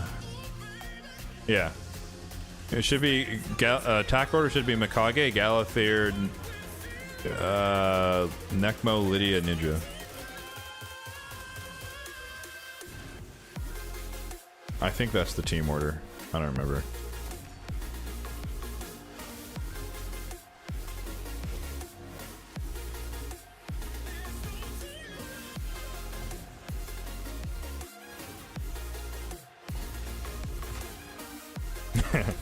Eh, basically. Yeah, more or less. Dude, Necmo's getting ripped apart. What's happening?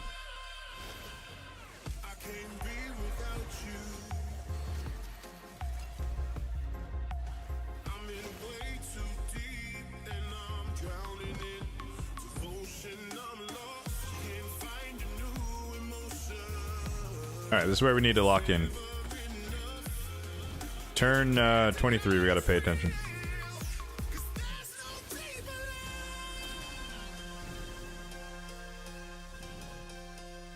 I'm hoping, though, that the protection set is gonna allow me to not have to do this and just roll the dice on him not actually stealing it. But I think the other issue is that, like I said, Galathir's cleanse is on a 4-turn cooldown. So if you miss it, like, the Viper will just, like, kill your entire team before you actually can get a wrangle on the... Or you can come back to cleansing, whereas Elva, you might be able to actually take 2 turns to get back to it.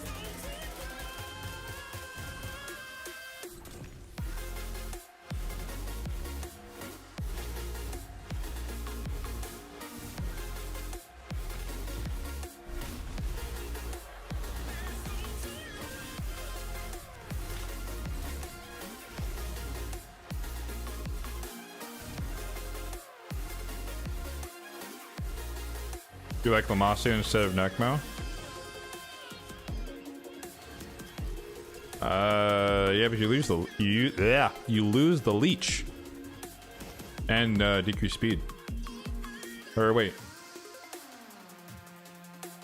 no, isn't it? Is it block buffs and decrease speed against bosses? I might have misspoke.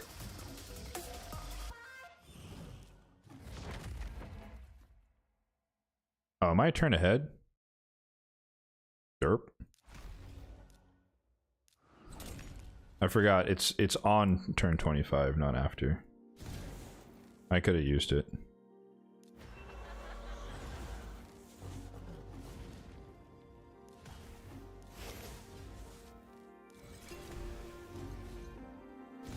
Yeah, it's fine.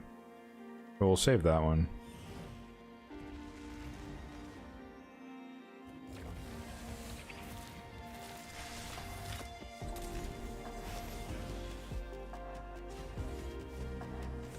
Alright, there we go. Block buffs and decrease speed. Oh, okay, yeah. Well... Yeah, but, you know, as we discussed, right? Like, her auto-targeting isn't that great. My goal is to not have to pay attention when I run Chimera. I want it to be full auto. Ideally. So that's why I don't care about maximum damage type compositions necessarily. I just want a decent team that can run on auto.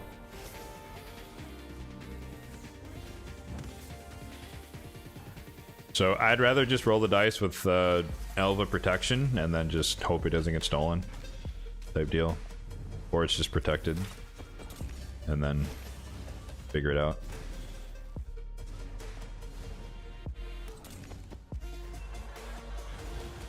Never been cursed for Hydra. Yeah, this is my provoke Necmo. Ideally for a Chimera he'd be in Relentless. Oh, that's unfortunate. Yeah, bastard.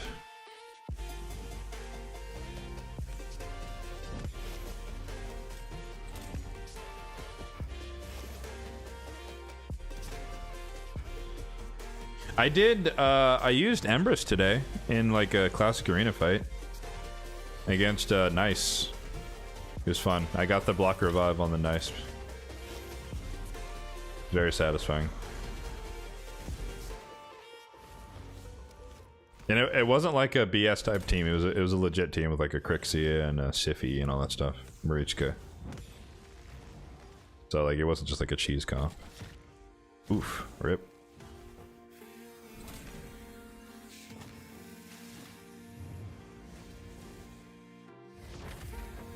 Oh my god, he almost put him back in the dirt.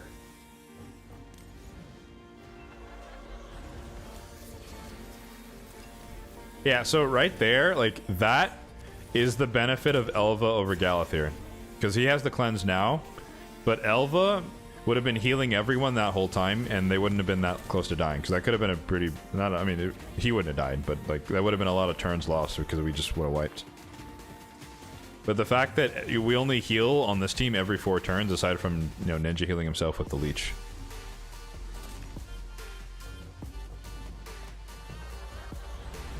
So obviously Galathyr is better if you're full manual trying to do all the trials.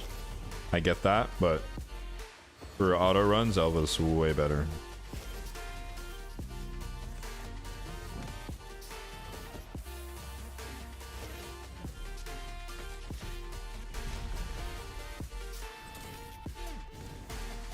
I might not run the full Marius team for the sake of time.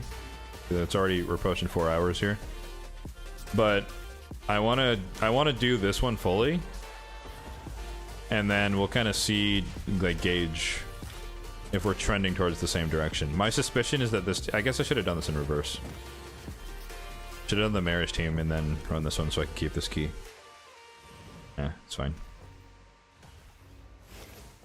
But like half, I guess the good benchmark would be after Viper form, where we're halfway done. We're somewhere in the 50 millions here.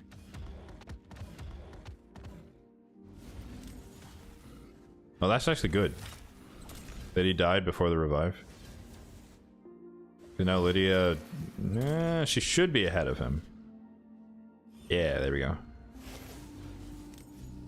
Perfect. We got the leech. Oh, that's gonna move him ahead. Oh, we didn't have the fear. Rip, he's dead. Unfortunate. If we had the ally attack right then, we might have actually lived. Although it is nice that Mikage cleanses herself when Ninja's dead. We don't have the fear. Oh, wait, pause. Hey, clutch. There we go. We're in business.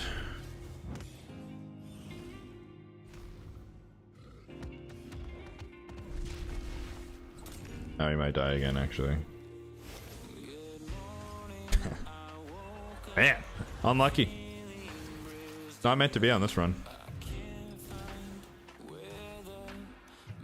I think I get one more revive off before, yeah. Don't have the fear. Ally attack, we'll put it on. Okay, there we go. Alright, we squeezed it in. Oh, we didn't get this one, though. Oh, he died. Wasn't looking. Unfortunate.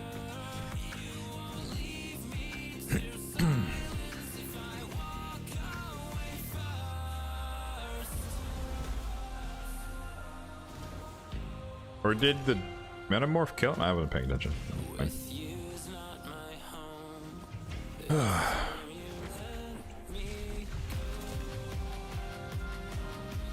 but yeah, success. We have a new Hydra team, or well, he fits on the Hydra team. He fits on the Shogun team, as expected. He fits on the Sand Devil team. Finally got to turn on the Sify comp. I tried it before the Sify comp with just Whisper and Newt, and it was rare, but every time the 3% happened for the debuffs on Ruella, if she didn't play Steeper's Defense and Weaken, then the team would just fall apart. So it wasn't worth sticking with. Whereas at least enemy max HP, you're kind of guaranteed, you know, air quotes, guaranteed to hit the cap. So made more sense.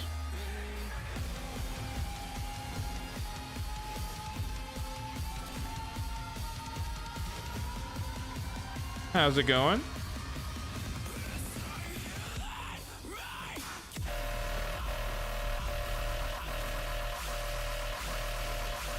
Ah.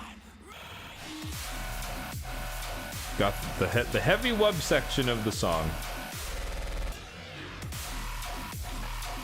Oof.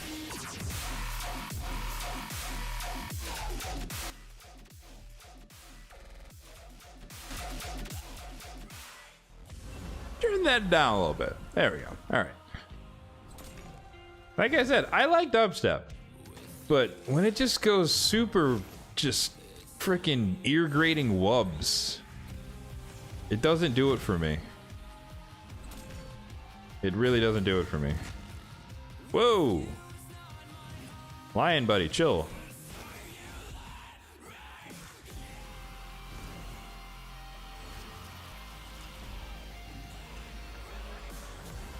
For dial-up modems and car alarms. That's funny. This is Nightmare.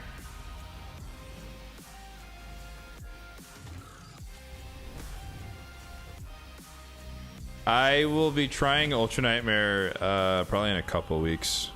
Once I get the Elva variation of this team going.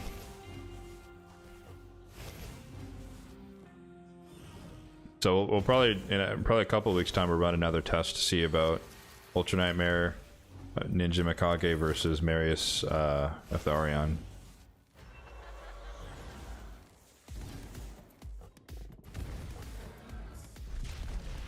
I'm pretty sure we're maxed out on trials. We missed one here. We just didn't get, like, Ninja kept dying. We just got bad RNG, so we didn't get this one. We can't do this. On auto. Obviously, Galathir could do it in the alt form. Here, I think we don't have increased res. I don't do this trial, and then we don't do poison damage. So, yeah. We're maxed out on trials. 11, which isn't bad, honestly.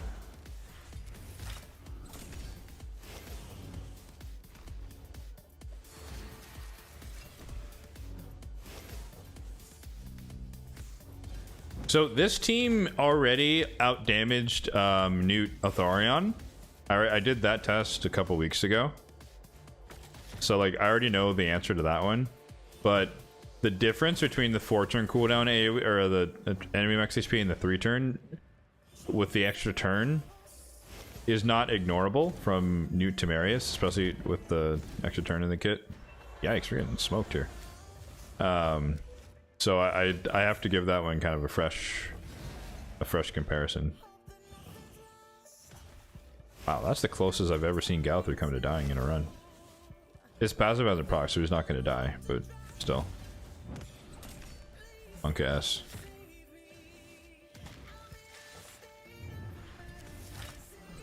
Oh shit. This is turn 54, we gotta pay attention. Actually, we're kind of low health. Ninja's gonna... No, he's not gonna heal because we don't have leech. Awkward.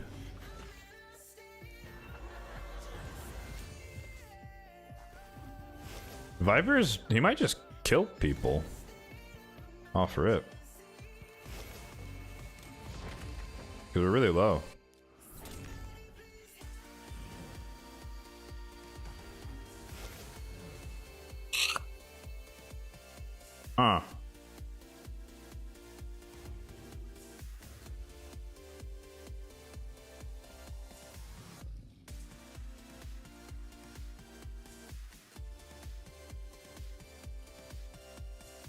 I think we have to risk it. We're not gonna ally attack because I don't want him to steal increased attack, because that will increase the chance that we die. We're just gonna hope that we survive.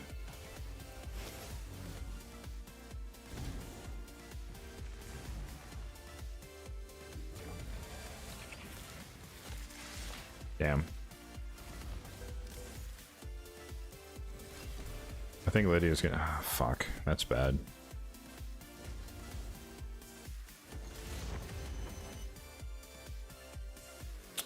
That's a wipe. Damn. We're getting really unlucky today with the Viper form. This has never actually happened to have this bad of RNG. Like, you put me in a spot there where, like, it's either I cleanse and then he steals it and then he kills everyone, or I don't cleanse, we're all low health, and then he kills everyone. It was a lose-lose situation. Oh well. I mean, I think we got the idea at this point, though. So this team, when it actually runs right, tops out, I think, at like 120 million, give or take. Depends on Ninja surviving. But, yeah, damn. Alright, let's run this version. Your clan hasn't unlocked Ultra Nightmare? Ultra Nightmare Chimera is actually a lot more difficult than a lot of people have made it seem. So I would not feel bad. At all. Personally.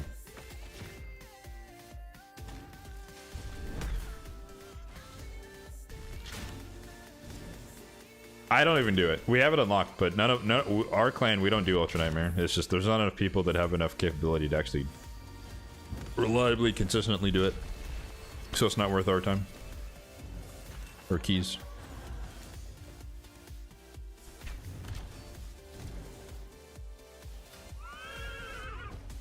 I think with my Marius now, I've upgraded to the potential to do Ultra Nightmare, but I'll have to see if that's worth it. Compare notes with the clannies.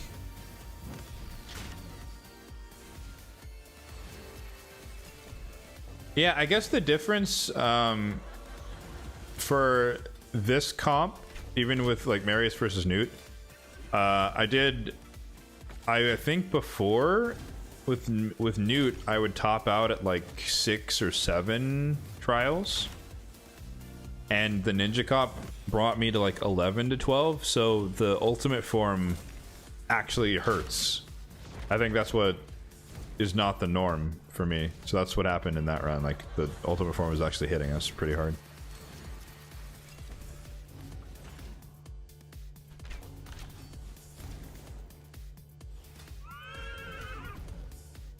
I can definitely see the difference here between Atharion not having the cat's gaze anymore.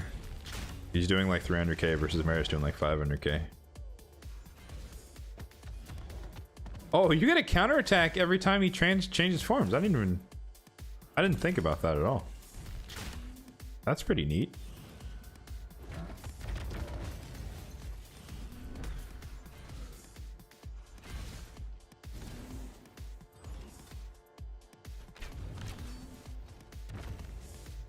Rip.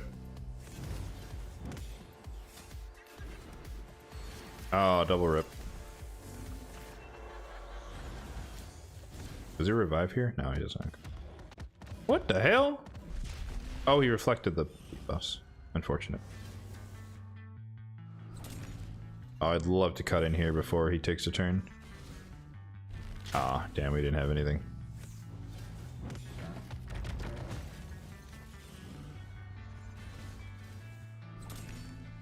Wait, did she counter? Oh, he reflected the fear. That's annoying. Oh, he's dead. And he's dead. Oh, excellent. Self-mutilation. Love to see it.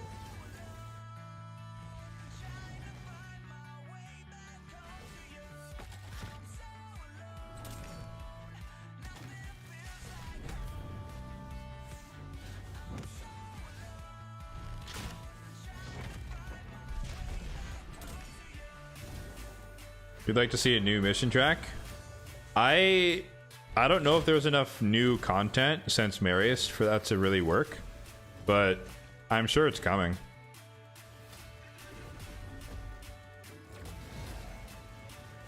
Although what's really funny is that people consistently and regularly overestimate the progress of the player base.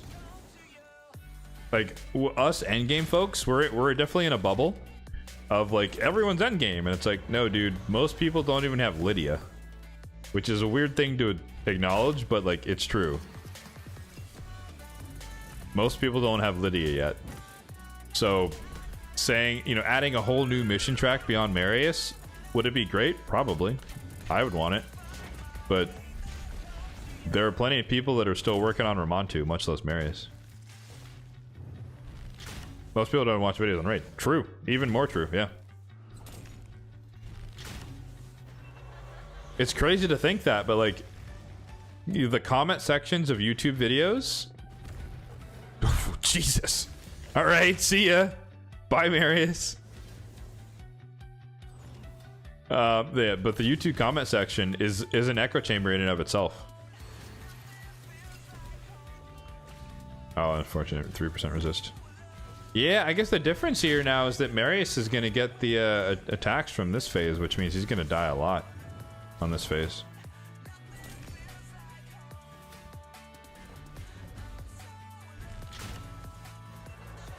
But we can actually do the increased defense trial. But we can't do this one because we're enemy max HP double.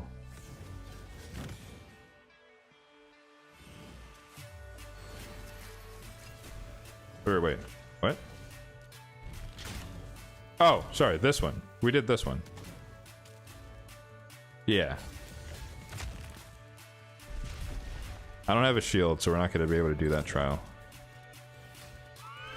This is just unlikely to happen. I don't have the damage, but we will get the leech one.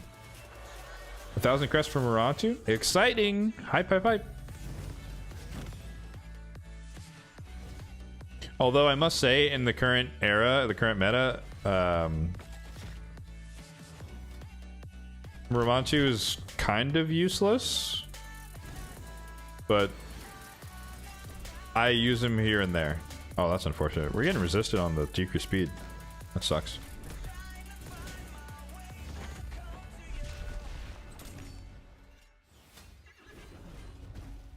Heal by himself. Top 100 clan that puts you in the top 12,000 play. Hey! Yeah? Yeah, no. How is the new rebalance for Chimera? It's good. It's very good. Yeah. Yeah. Like, the fear actually doing something in the ram form is really, like, that's how it ought to have been the whole time. But no, it's good. You can, if fear is out there, I guess with the leech as well, you can actually survive. Like, you're not instantly dead. But if fear is not out there, then it's the same as before. You just kill yourself. Your DPS kill themselves.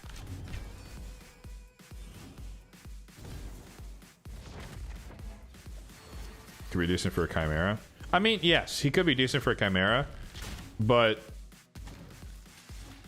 the problem is Lydia Necmo is way stronger than Ramantu on his own. Ah, crap. I was paying attention again. Shit. I don't have the debuff decrease thing either. Ooh, we're about to wipe, boys.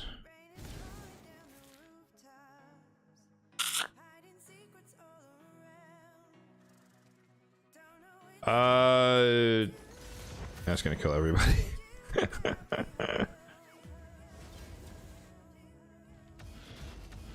Oh, you bastard! Oh, God damn.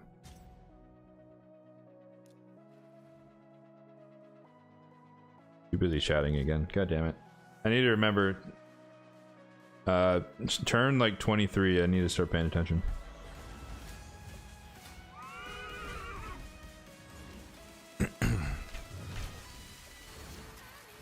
He does not bring true fear. Because the way the A2 works is that if you have 4 debuffs on the person you target, it places true fear on everyone else, which is impossible because there is no one else. And then, because the boss has a passive, he will try to block the passive, meaning that he will never place block active skills.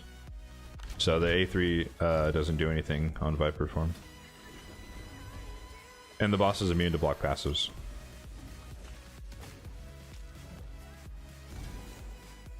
He still can work, but the problem is, if you have Ramantu, you have Lydia.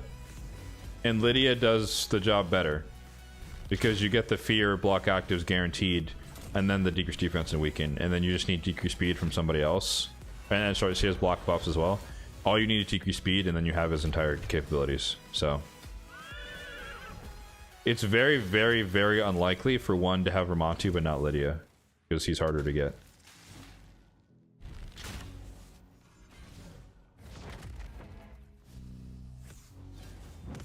So, like, in some, like, super curated, hyper manual team, he could probably arguably be better. But for majority of people, Lydia is the way to go. Lydia with a decreased speed champion is the way to go.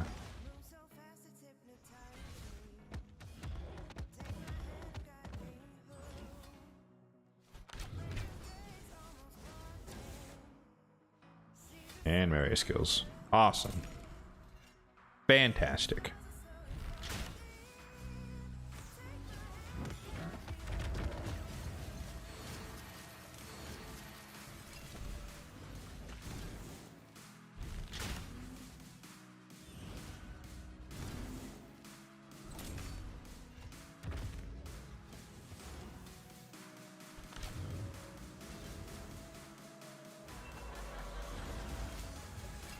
I do love how, like, every time we get the fear, it's like right before he goes. And then it falls off. Okay, here we'll cut in because of Necmo. But we don't have either of the enemy max HP hits.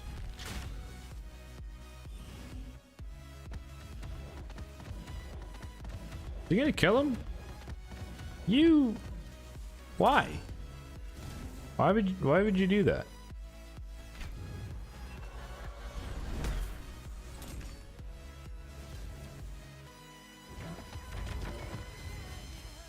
Oh, she didn't resist it. Unfortunate.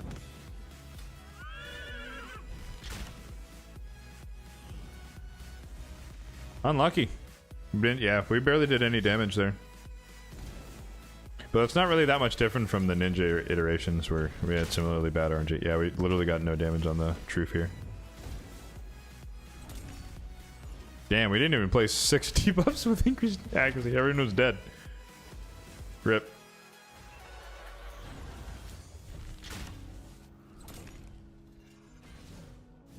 I guess the extra thing too, right, is that Elva with the protection set, there's a chance that you preserve block debuffs and you don't get the other debuffs that the ram form places on you. It's another benefit of using her.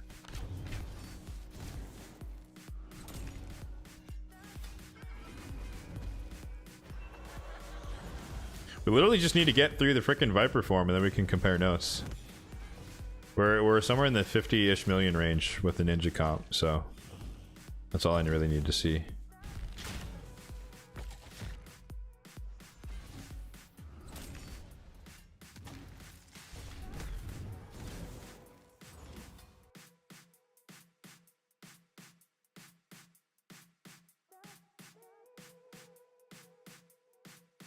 Sorry, I'm checking something.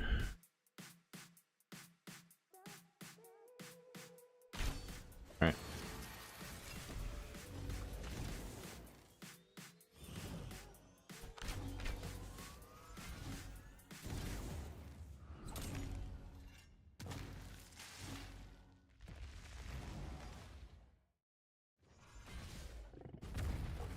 Oh, he attacked Atharion. That's interesting.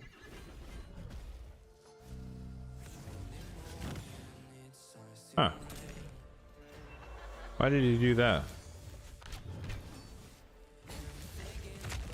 Yeah. Weird. It should be the person with the highest defense, and there's no way Atharion has more defense than him. Maybe he had increased defense on, and Marius didn't. Yeah, I don't know.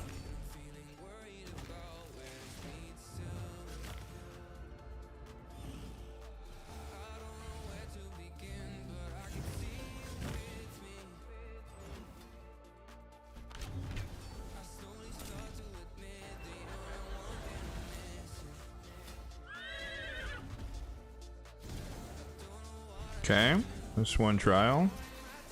There's 2 trials. Increased defense and then the leech hit, yeah. This one's impossible with this team. So the max we could do for this form is 2. I don't have any shields. Viper form we should be able to do most of them, and then a ram form we just got unlucky, like we just didn't place debuffs. This one's impossible. This one should be possible, we just got to get the stars to align. This should happen because people are going to die. This one should also happen.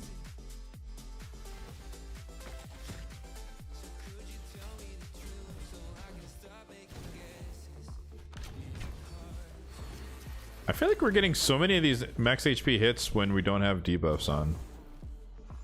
Which is pure happenstance, but nonetheless, it is unfortunate.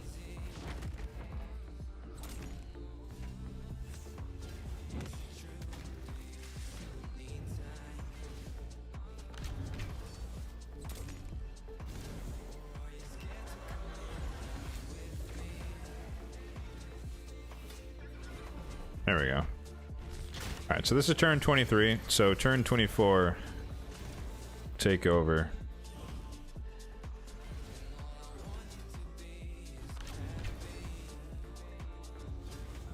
Alright, so from here on out, we don't want to cleanse with Galathir. This is fine.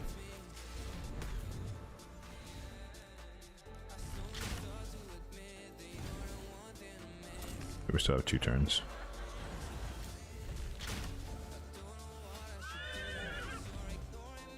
One turn.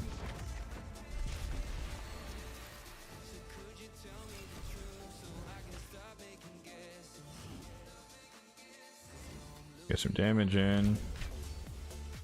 Skip. This. A1. A1. Skip. Okay.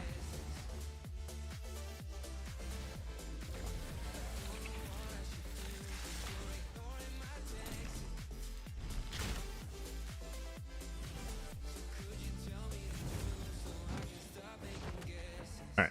Now we're in business.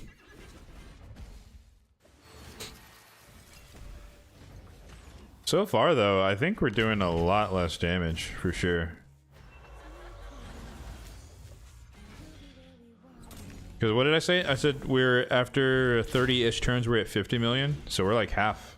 There's no way we're going to get 20 million on Viper form. So I think Ninja Mikage wins. So Marius will not be on the Chimera team. Crazy. I might still flex him in depending on affinity though. Like if there's like a really bad force affinity matchup or something. See how he does. See how this time team does relative to Ninja Mikage, but so far.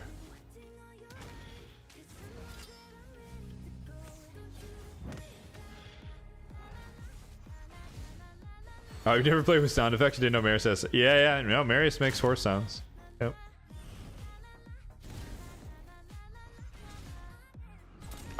So I know like there's kind of a divide between the community, but like some people run sound effects, a lot of people don't.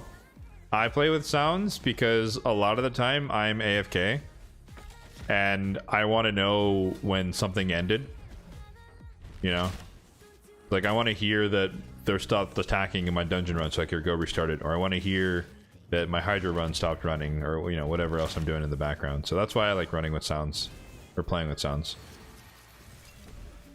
Like I'm used to all of them, so I don't really hear majority of it when I'm just like actively playing. I'm not like listening to the sound effects, but it helps when I'm just away from the computer. When things go silent, I know, oh hey, you finished that arena battle or whatever you were doing when you walked away. So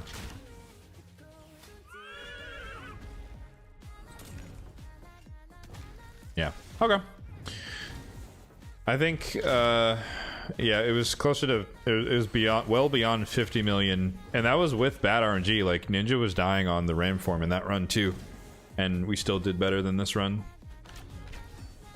by 20 million damage. So all right, we got the answer. So there you go, folks. Marius is not best in slot everywhere in the game, but I do think he's super solid for Chimera if you don't have like a really cracked out ninja. He could definitely work. Cool. Good to know.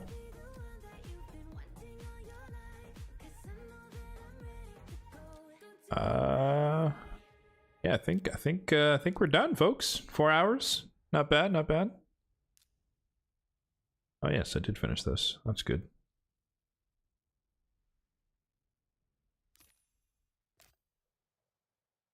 I think for the fusion, I think I'm at 75. No, I'm at 100. Okay.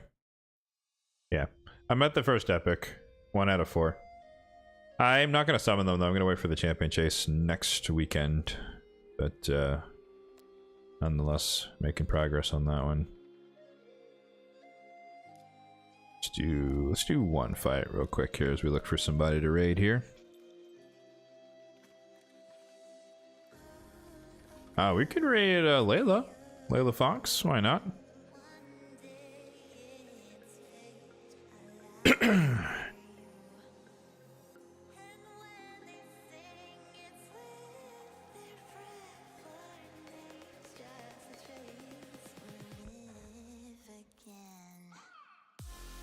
Doing shard pulls for the viewers, maybe? I think. Yeah, of course, the raid is only for the Twitch peoples, YouTubers. you guys can hang out for a little bit longer here. Let's get the raid started. There we go. Kick that off in a bit. But yeah, super fun, guys. As always, we did what's on the tin. We ran Marius in a bunch of different areas. Got to test him out for the first time. He's built. He's 6-starred, but he is not mastered yet. So there is still more damage potential left on the table. Like he doesn't have Helm Smasher yet. He doesn't have other things. So there's plenty of stuff left to get, but nonetheless, it's still pretty good. So we got to see him, see what he can do in a lot of areas, which is super fun.